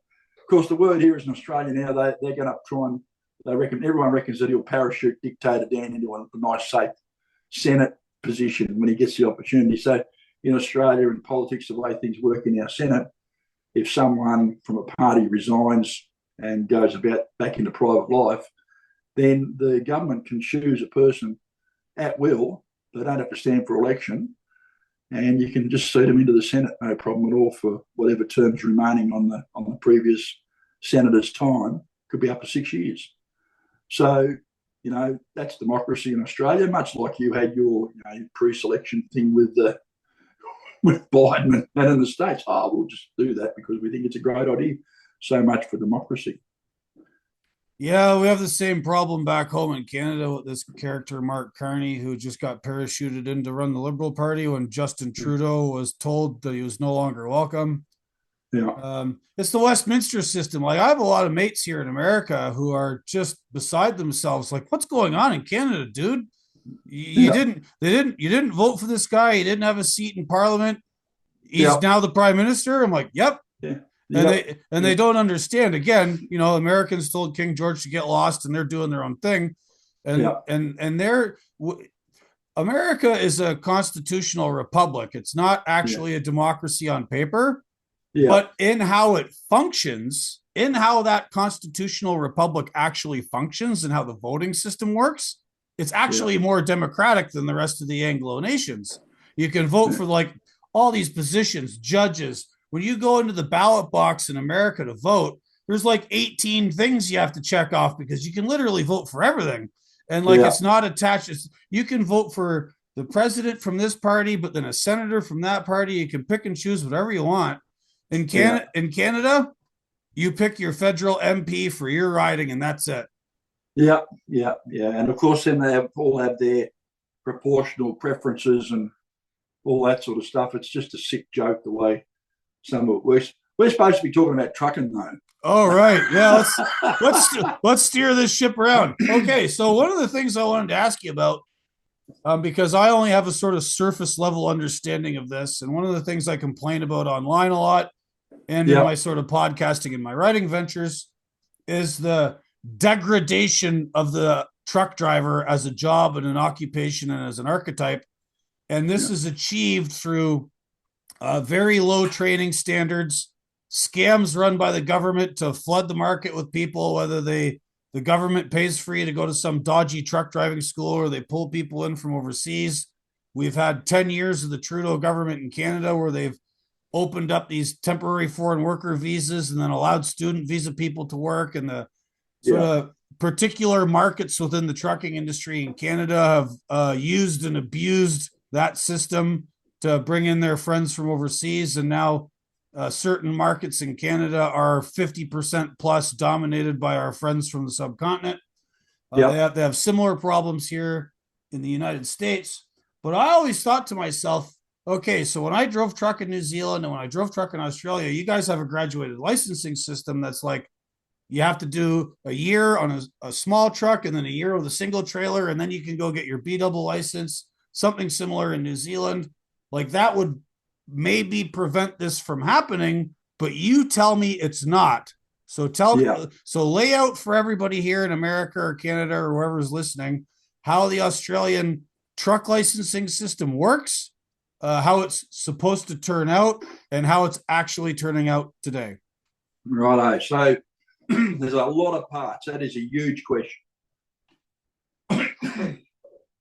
Excuse me. So a broad brush to start with, Gord, just so that you came back to Australia now and you had never held a license in Australia before, right? You've got a CDL from the States. It's an English-speaking country. Your license would be printed in English, and it's quite plain, what vehicles that you can drive in your home country, right? So you could rock into the local Service New South Wales Centre with your American license, and you could have that transferred to an Australian heavy vehicle license, provisional heavy vehicle license, pretty much straight away. You would have to go to a driving school. They might just give you a license for a heavy combination, for example, which is a single trailer, single prime mover and trailer.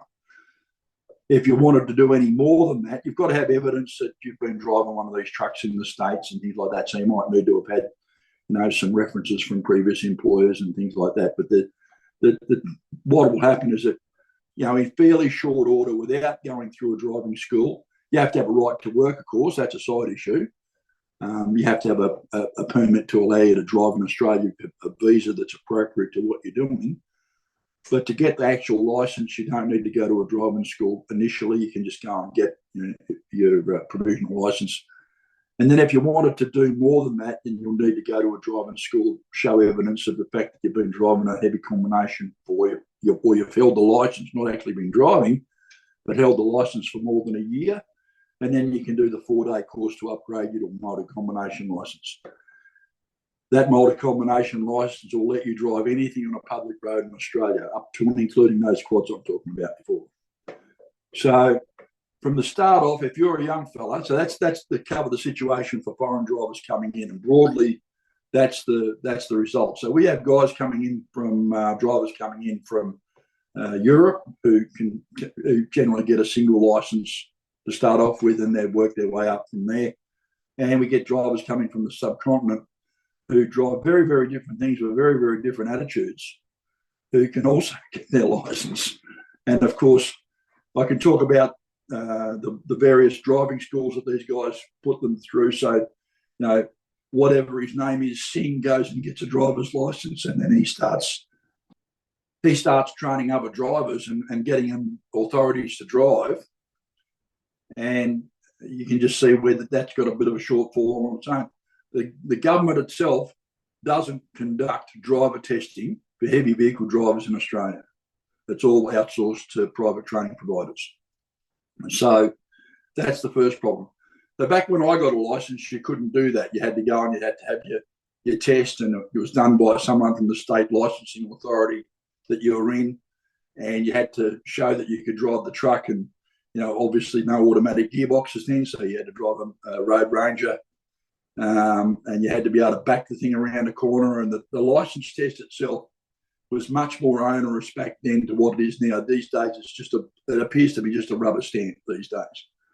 So if you've got a heartbeat and you can speak a little bit of English, maybe you can get your licence here in Australia. And this is one of the problems. Now, you talk about the graduated system.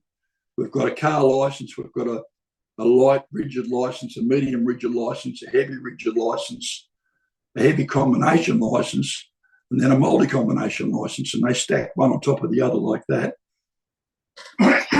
Excuse me. When that happens, the graduation between the heavy rigid licence and the car licences, it can be done in one hit. So you can get you go from a car licence after you've got a car licence and you're off your provisional licence, which lasts for 3 years. Then you can get your heavy rigid licence, and then after that, you can get your heavy combination licence. You have to have held your heavy rigid licence for a year. But that doesn't mean you have to have actually driven the truck. You don't actually have to spend your time driving the truck. So, you're a kid working in a hardware store, for example, and they've got a heavy rigid truck that they use to do the timber deliveries around down to the building sites, right? And you decide, I might get myself a heavy rigid licence.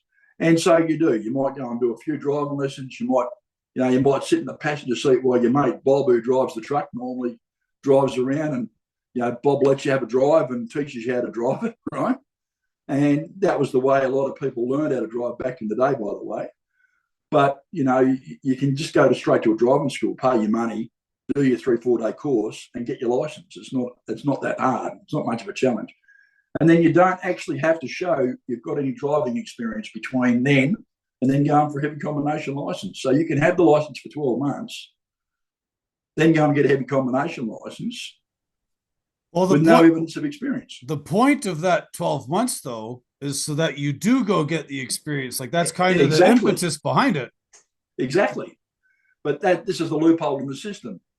A loophole that, I've been advocating to be closed for years now. We've had a licensing review going on in Australia now for the last 30 years. The NTC are a bunch of toothless tigers when it comes to this, because the state transport departments, the NTC makes recommendations to the state transport departments about the way the laws should be, but the state transport departments don't have to actually do any of it. They'll pick and choose what they want to do, and we'll pass that into law, but we don't have to actually do anything. So one of the problems that we've got now with our graduated system, there's been a push to break up the multi-combination section in the way that the light truck section's been broken up.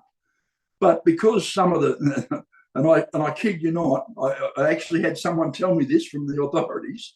The reason why this is hard to make happen is because the licensing system is so antiquated that there aren't enough extra cells in the database to split the multi-combination license up. Right? So you can't just have a light multi-combination or a medium multi-combination. You would think this. You would think the spreadsheet brain people who run this would just make a new spreadsheet with all new cells. I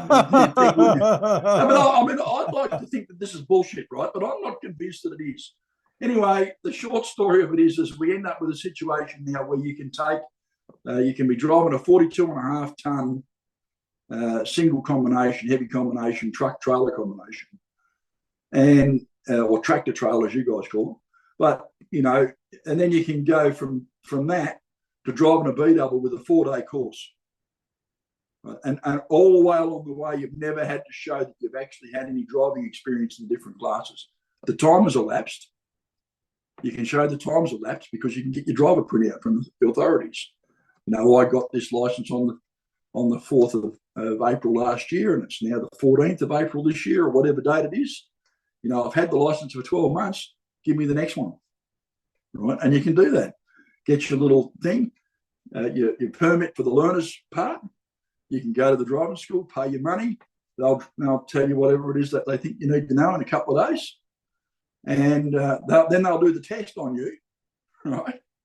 And then they'll give you the endorsement. You go back to the transport office. Oh, there you go. Here's a piece of paper from the driving school.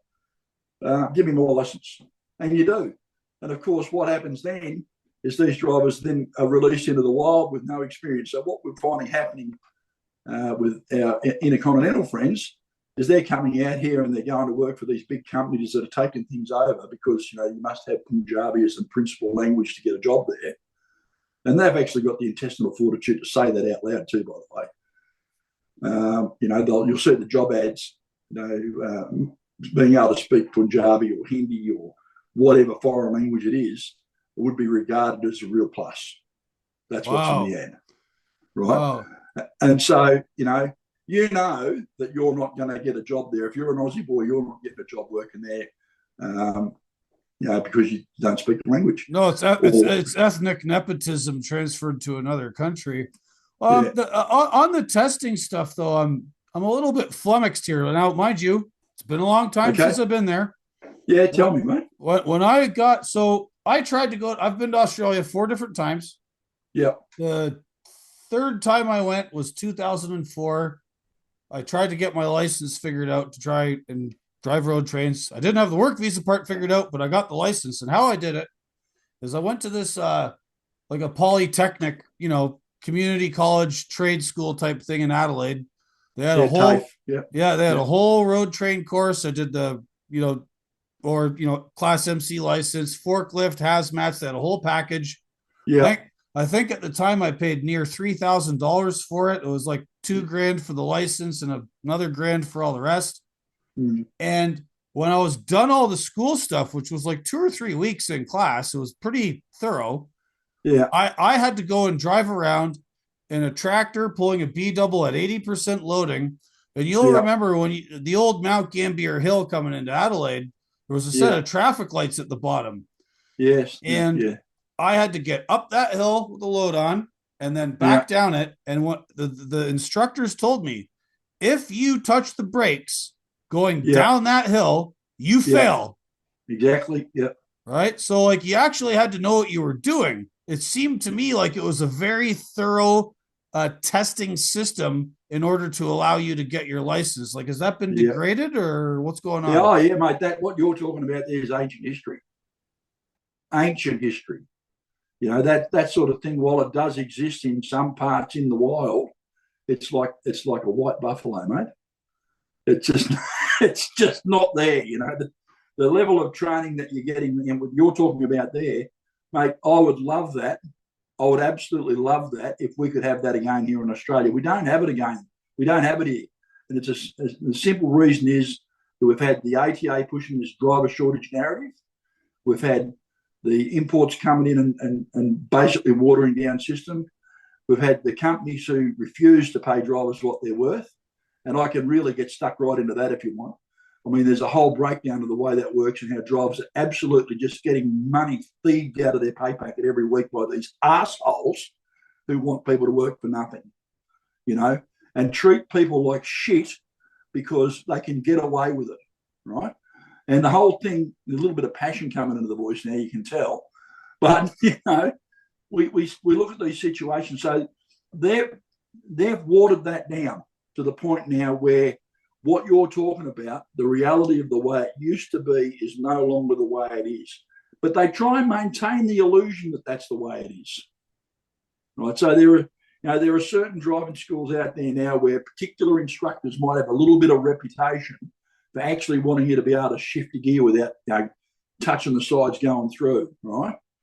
But everyone knows who they are, so they steer away from it. We have had cases in Australia where driving schools have had 700 students, one in Western Australia, 700 students have their licences revoked and had to go and retest because they were shown that they weren't trained properly and they'd been basically paying money for their licence without ever actually going through and doing the courses properly, right, in Western Australia. And that has happened in every single state in Australia at one time or another. There's been this sort of corruption going on in the licensing system. You'd like to think that it's not happening, but it is still happening. There's enough evidence around, anecdotal evidence, because of my position as a former editor of Truck and Life magazine and because of what I do with the podcast and the fact that I've got a bit of a profile here in Australia. My phone number is public knowledge. Guys will ring me up and they'll say, "Hey, Mick, have you heard about this?" And a little bit of investigation shows that a lot of what they're saying, while some of it might be a little bit subjective and a little bit scary, a lot of what they're saying, the substance of it is true. There are guys out there who can manipulate the system. We have companies with their own in-house driving testers, for God's sake. Now, what's their motivation? Is the motivation to put a bum on a seat in a truck for the company to make money out of? Or is their motivation to make sure that they've got a properly trained driver who's going to fit into the environment? I don't know. Right. But the fact is, I'm just going to say that the fact is that our trucks here are leaning towards the automatic trucks. And look, mate, I can go into that in the Southeastern Freeway where you were talking about today. The number of incidents there are going down there, just diabolical, because drivers do not know how to drive their trucks. They're burning the brakes out and going through. We've just had someone killed, not just had someone, it's a while ago, major accident there where they went through and killed a few people. It's on TV all the time. There was a guy from the subcontinent only a few months ago, smoke coming up from the wheels off the truck. Someone's got it on the dash cam going down. He's rolled through the lights at the bottom of the hill at Glen Osmond Road that you're talking about, where no one can pull up. He's fine, and the slope keeps going down the hill all the way towards the city of Adelaide, right? So he's finally managed to get it pulled up on the side of the road. Smoke coming up. How the thing's not caught fire? They've got a camera on him while he's talking to the policeman, who's now talking to him. Oh, I don't know what happened with my brakes. Truck would not stop. Oh man. And this is on the national news. We've got guys who can't back these things up. We had one here a couple of years ago, blocked up the whole highway in Sydney because he'd tried to take a 4.6 metre taut liner. That's a curtain-sided trailer. I don't think you guys use them much in the States, but they're like a van with soft sides that you can pull backwards and forwards. I'm sure you know what they are. But 4.6 metres high, well, the usual height for a van in Australia is 4.3 metres tall. And our infrastructure around the cities is generally geared towards that. The Sydney Airport Tunnel, I think, is 4.45 or something. You can't go through there in a 4.6 metre taut liner. At least this guy had the common sense to pull up before he started ripping shit down in the tunnel and smashing stuff all over the place. But that destroyed the traffic flow. It's still something that gets talked about today. And the guy couldn't back it up, and he didn't even know how to unhook it to turn it around and, try and, it's just a joke. It is a sick joke. And we've got this sort of stuff happening all the time. These guys are out there populating the road around us. In the last 5 days here in Australia, we have had at least 4 truckies killed in road accidents, in truck accidents. We've had a bloke, unfortunately, got trapped and burnt to death on the Hume Highway coming out of Sydney. He was clipped by another truck. Because of the traffic situation there, there's 100 iterations for how that accident occurred, and I'm not all over that yet. The short story is the guy got trapped and burnt to death in his truck through driver lack of skill, in my opinion. We had another one at Geraldwell, which is just down the road from where I live. The road was closed from 11 o'clock at night through to after lunch the next day. 2 trucks again. One's clipped another one and shit all over the road. We've had another one over at a place called Euston, which is over in South Australia. Trailers come off the truck and had hit another truck head on. Drivers lost their life there. Roads closed for a day and a half at a time. We've had old mate Slim lost his life just over a year ago now out on the air highway. Had a head on with an Indian 2-up team. Lost his life. All 3 of them were taken in that accident. South Australia now is the only state in Australia who's starting to take this stuff a little bit seriously, at least. And Steve Shearer, the South Australian Trucking Association boss, has basically got together with the Transport Minister in South Australia, and they're starting to get serious about reviewing some laws and maybe closing a few loopholes over. But it's just conversation. And so we've got these guys that are coming to Australia who don't fit into our society, don't want to fit into our society, work to a different set of standards to what we're used to working for. They'll work for less money. They send their stuff home. They're taking over the various freight lanes that you call them, the routes that we call them. They're undercutting the rates. They're doing whatever they can. They're buying these old shitbox trucks and keeping them on the road.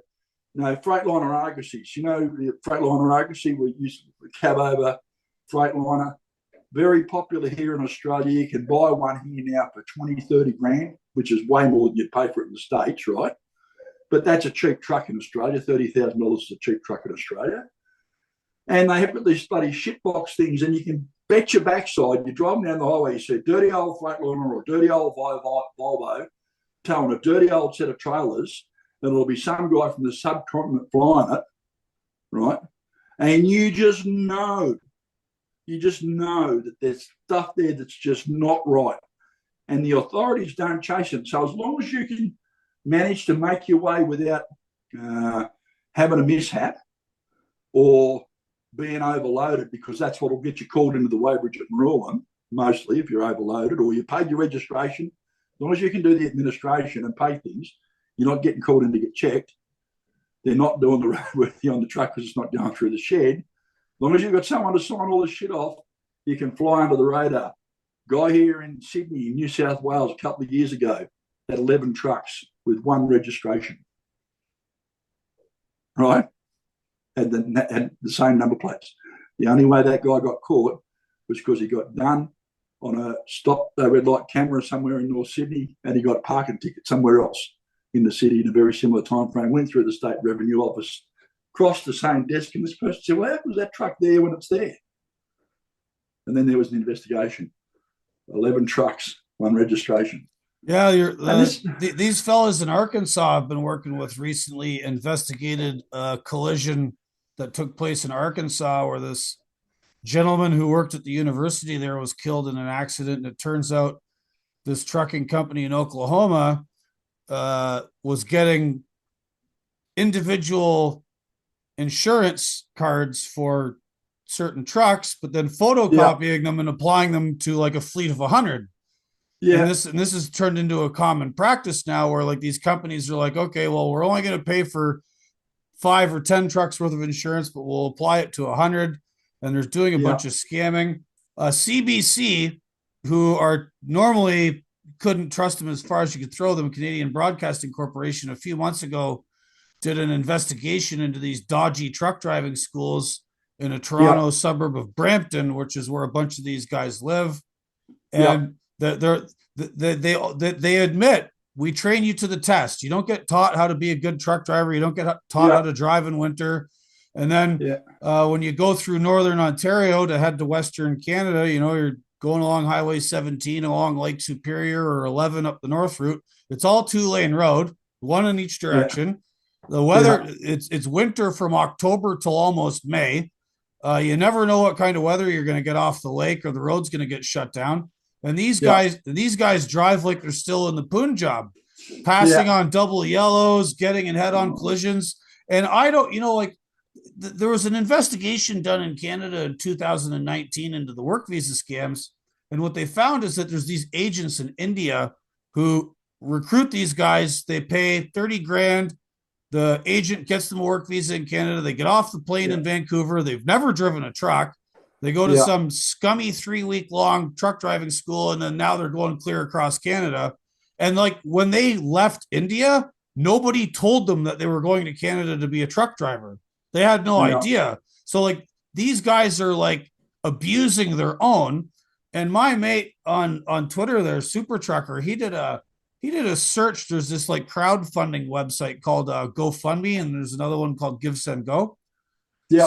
So he typed in the name Singh and then truck driver into GoFundMe, and it just came up with dozens and dozens and dozens of all these poor families in India and Canada and America trying to pay to get their sons, fathers, uncles' bodies back to India or transported for wherever, because they're just getting killed everywhere. So this is not just like an economic parasitism thing. Like these guys are themselves being abused because they have no idea what they're getting into. They don't get trained, no idea how to drive a truck, no idea how to drive in winter. And it's bad for everybody. And the government will not do anything about it whatsoever. Right. So you know what you do now, Gordon?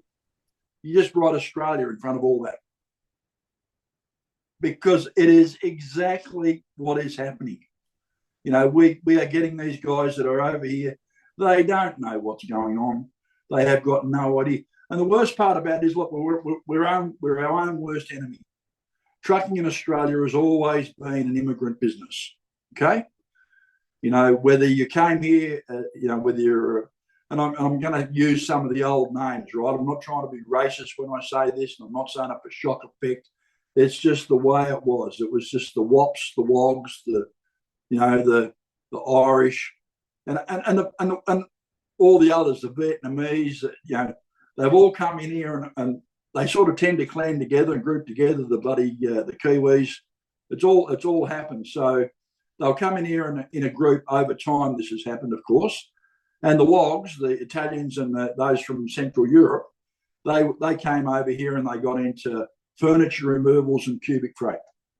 Right, that was where they landed, and they clubbed together and they gave each other a hand up, and they bought trucks together. 2 or 3 of them would club together and buy a truck, and before you knew what was going on, they had 4 or 5, and they started all this sort of business. So that was going on, and the Irish did similar things with different sorts of general freight. The Irish over here now were big into road construction and stuff like that. So all that road construction sort of trucks, they're into that.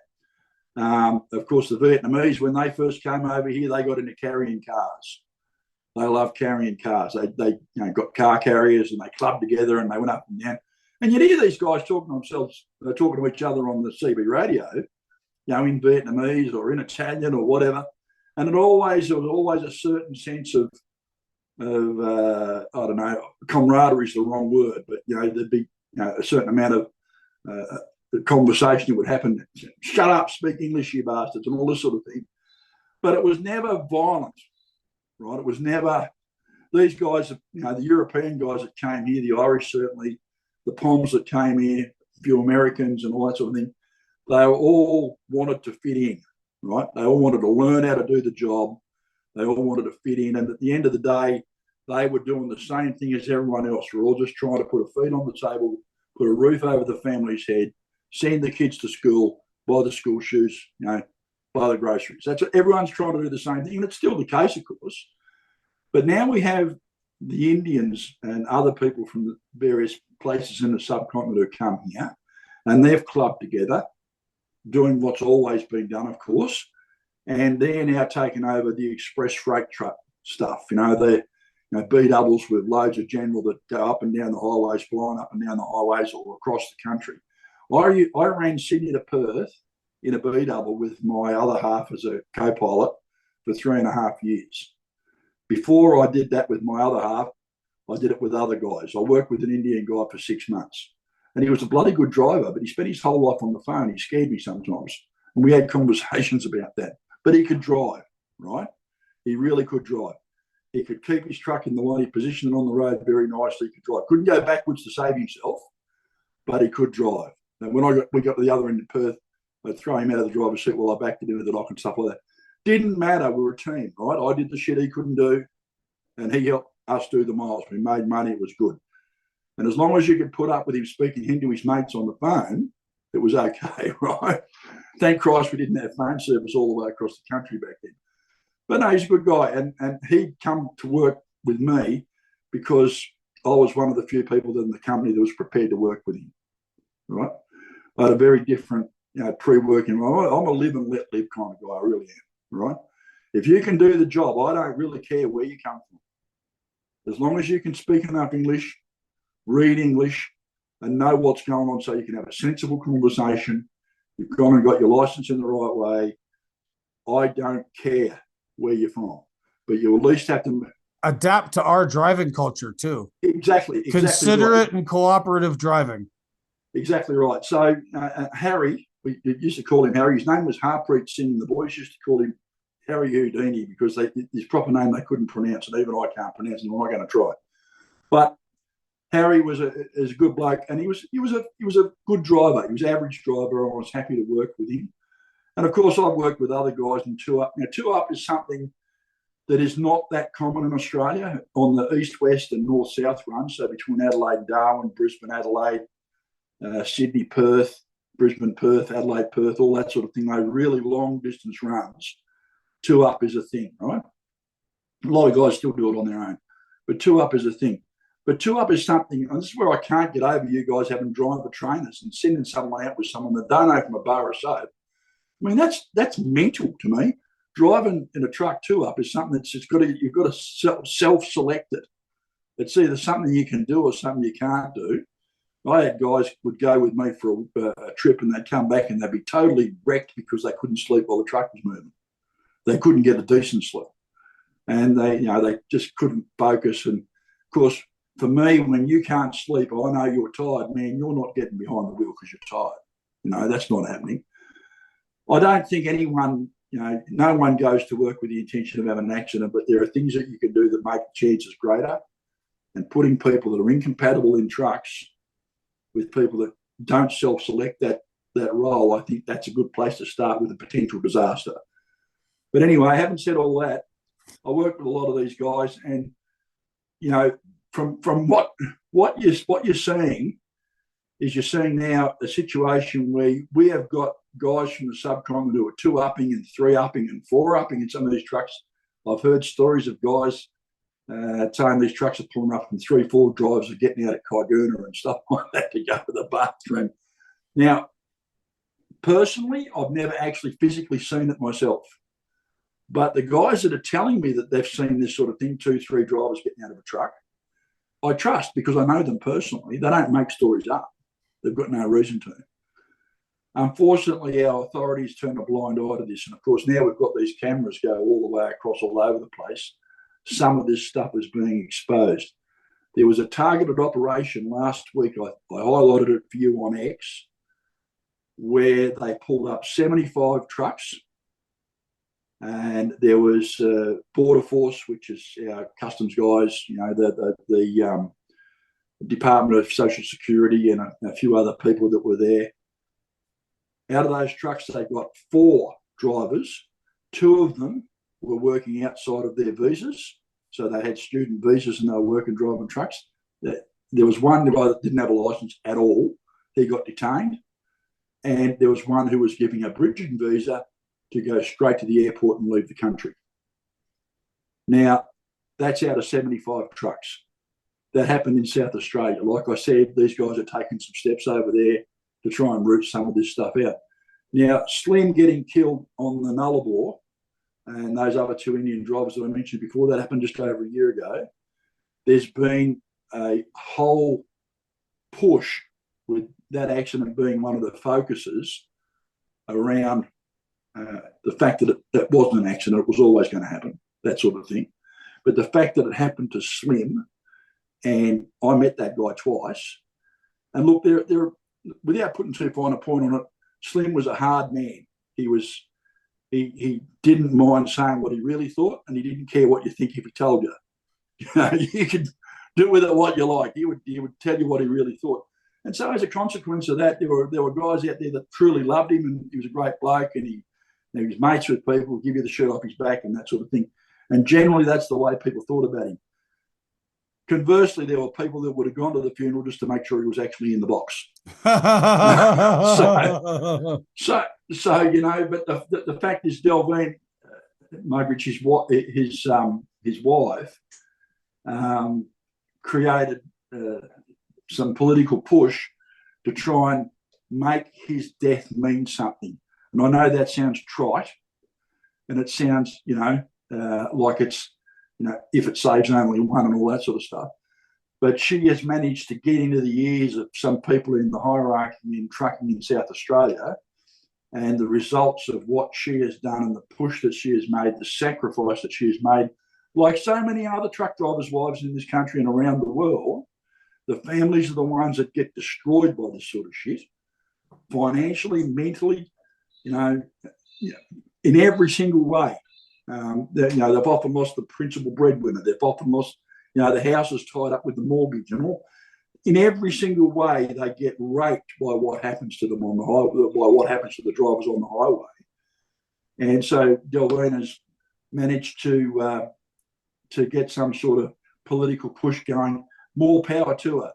And the thing that I've got to say now that absolutely disgusts me, someone destroyed the roadside memorial for where that accident happened. And I'd like to find out who that was. That's terrible. That is terrible. Yeah, as regards America and all that, you mentioned the South Australia authorities did this inspection blitz, found these 4 gentlemen that shouldn't have been there.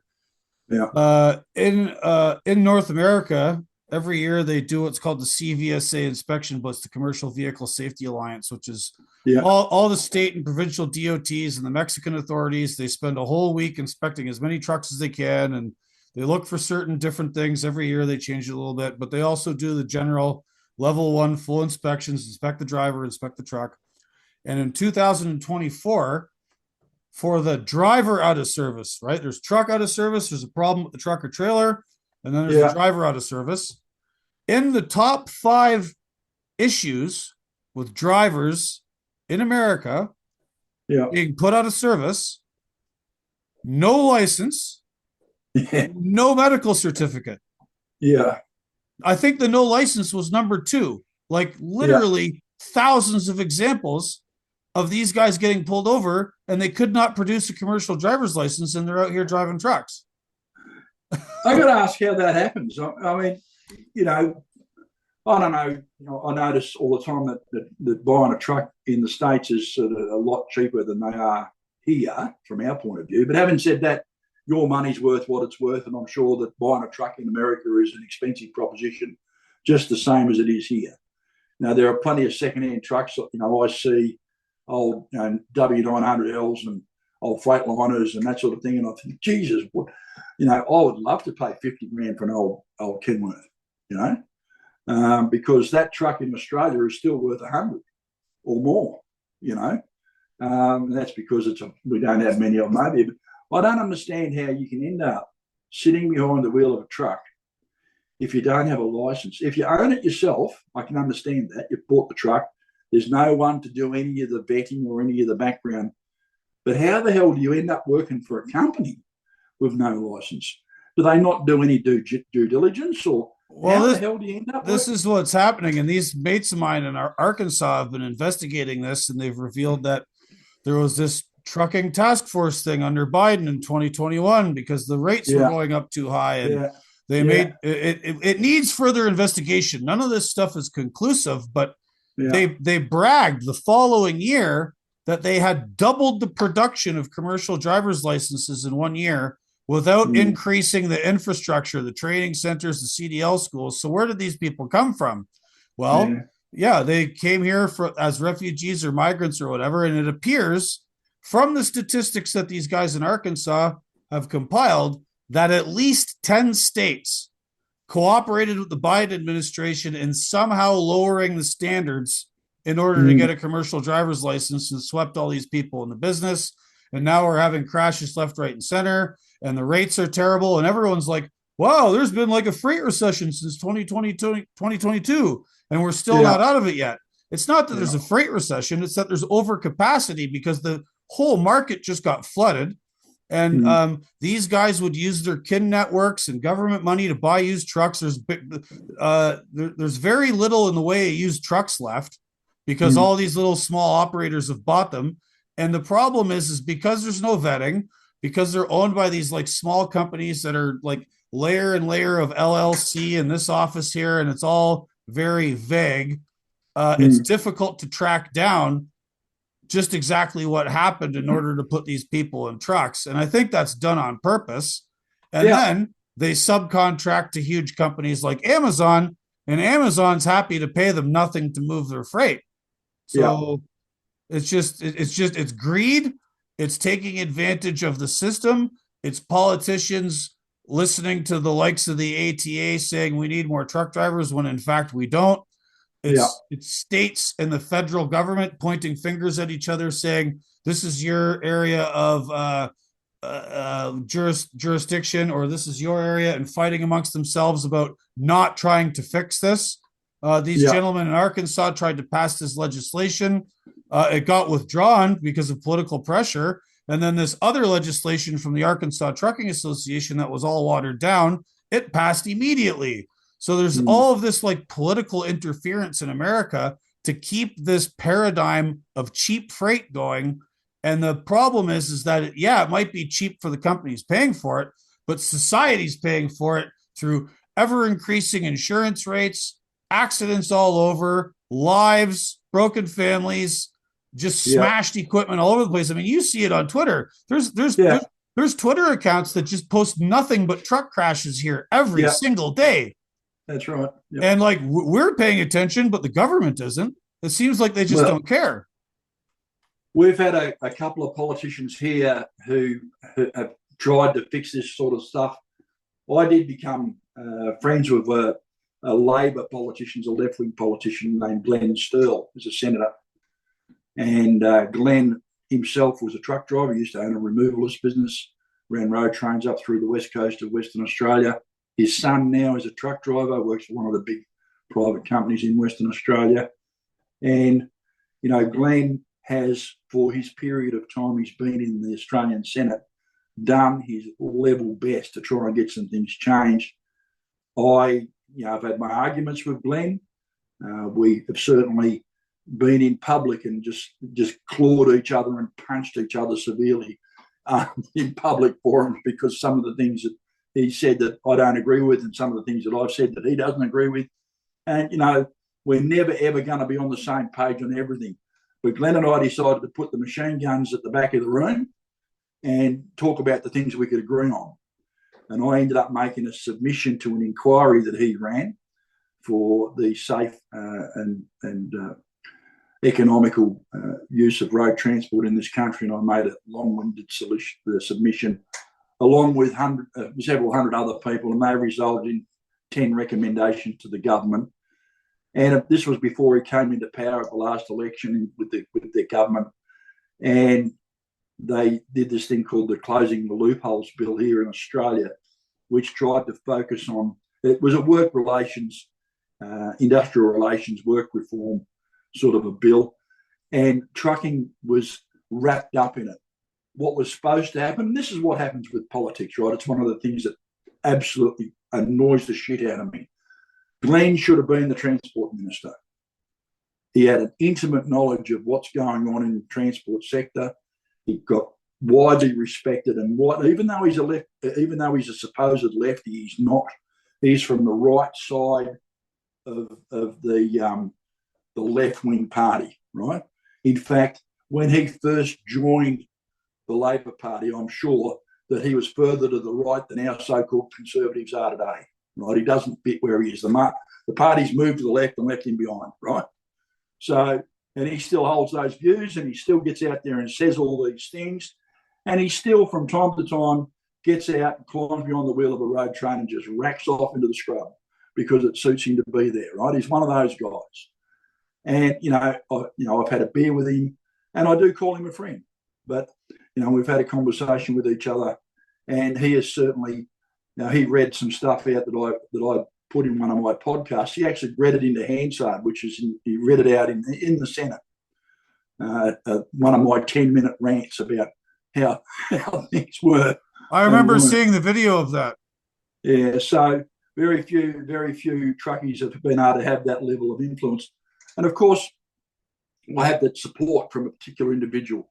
Now, he didn't get to be the Transport Minister, didn't even get to be the Assistant Transport Minister. The government was such a money overtaken by what's going on with their own internal politics that this shit show of people ended up taking charge of whatever happened. I was emceeing the National Road Freighters Conference up in Toowoomba, and I had to introduce the lady who got the job as the Assistant Transport Minister to speak at the conference. And I had basically called her the Sheila that got the job because, she just happened to be on the right part of the planet. And of course, I didn't say that at the conference. I'd said that out loud. And of course, when I met her at the conference, I thought I was going to be in real trouble. And we had a conversation, and I was sitting beside her. She read the room actually quite well. She did a great job. And, I ended up having a little bit of time for her as a representative because she did at least try to listen. Whether she was effective in getting things done or not, it's an entirely different story. But I genuinely believe that she started to listen. And of course, Glenn is still listening. He's still not anywhere in the transport bureaucracy in the government. And he spent his years trying to get this stuff through. We've ended up with a situation now where we've got a thing. Back in the day, we had a thing called the Road Safety Remuneration Tribunal about 10 years ago. And it was aimed at trying to get owner drivers paid properly for their freight in reasonable time periods, set some rules around contracts, set some rules about how things should be done business-wise in trucking, set some things about standards, about training and education and all that sort of thing, and enshrine some of that in law. The Road Safety Remuneration Tribunal was absolutely eviscerated and ultimately destroyed by our Conservative government. Senator Michaelia Cash and others used it to actually, by refusing to pass amendments in the government, in elections in the government, in the House and in the Senate, decided to block this thing, and they used that as a basis for what they call a double dissolution of Parliament. So basically, all the politicians get sacked, and we have an election again, right? Malcolm Turnbull was the Prime Minister at the time, and they threw enough shit at this that some of it actually stuck. And if you look back at some of the things I was saying at the time, I was very poorly educated about the way this was going to happen. This is when I started to really get stuck into the industrial relations side of trucking. I've been involved on the periphery, for a while, but I really got serious about this Road Safety Remuneration Tribunal. And this is where Glenn and I started to have our conversation. The Road Safety Remuneration Tribunal got shit canned, and they replaced it with nothing. So there was just a huge hole, and it was just like open slather. People just did what they liked and made it up as they went along. And of course, drivers died as a result of this. So we ended up in this situation with people not really knowing what was going on. Glenn had his inquiry, and the Labor government committed to do this new set of legislation to protect truck drivers and shine some things in the law. And I found myself crossing the floor to say, from a transport point of view, Labor are going to be better for the trucking industry, right? And at that time they were. History has shown that I probably wasn't quite right. the party politics and all that sort of stuff came to the fore after the election, and of course things have gone as they were. Now, that doesn't mean that the legislation that was passed wasn't good, and it didn't have some useful parts, but it certainly didn't have the teeth in it that I was led to believe it was going to have before the election, and that's because the party watered it down on the way to get it passed. Right. I think we're starting to see some of this with. There was a lot of big hopes for Donald Trump. Yeah. In doing certain things, and he certainly annoyed a lot of people and cut a lot here and there. And they've had this Doge, and they cut off money to USAID, and cut all over the place. But it's been a little bit of a buzz saw, and then there's been some stuff that's been left and is not being addressed, and some stuff that's like, same old, same old. So Yeah. I feel you about that. The sad thing is that like they're just supposed to be referees and enforcing the rules, and they can't even do that properly. And we got to go out Yeah. here and risk our lives on the road with gentlemen of maybe not the best training or cooperative attitude while on the road, and we see it all the time, and people are getting killed, and it's terrible. Mike, I've kept you here an awful long time. I hate to end the program on these sort of like negative notes about the government, but I have to be moving along. We could probably talk about this for hours. And mate, I'd love to come back and talk to you about the way drivers' wages are structured here. I mean, that's a conversation about how drivers are getting ripped off. Mate, companies forming employment agencies so they can get that arm's length distance between the drivers and shit when it goes south. I mean, there's so much other stuff we can talk to. I'd love to come back. I know you've got to get going. Yeah. I'm having a Sunday, mate, and I'm about to have a couple of these because it's going to be past the time when I can sensibly do it. It's getting that way in Australia now. So yeah. Well, hey, Mike, I really appreciate it. Tell everyone about your own podcast, where they can find you online, all that fun stuff. Yep. Well, On the Road Trucking Podcast, Aussie Trucking Podcast. You can find us on iTunes and Spotify and all those other platforms. Just Google that. And we've got a webpage, www.ontheroadpodcast.com.au. And there's a donate button there. I don't have any sponsors. People can just hit there and give me a donation. If you look up on the Spotify or any of the podcast pages, that book that I was talking about, Razorback, The Real Story, that is there free for you to listen to us between show 230 and 231. I'll put it in there. That's where it is. That is a professionally produced audio book. Andy Neal reads it. It is an unabridged version, so there's a little bit of fruity language in there. But if you want to know what happened with Razorback and how that turned out, please download that one and have a listen. If you think the show's worth $1, well, I'd love to have it. Chuck me a donation, but we don't do it for the money. Right. Well, hey, Mike, thanks again. Be careful out there. Keep those shiny tankers upright and straight. And I'd say take no shit from these swine, but it just seems like a never-ending stream of shit. So I end every show with a little saying from the Trailer Park Boys TV program: "Way of the road." Way of the road. Drive safely, my friend, and I'll see you again, no doubt. Let's do it again.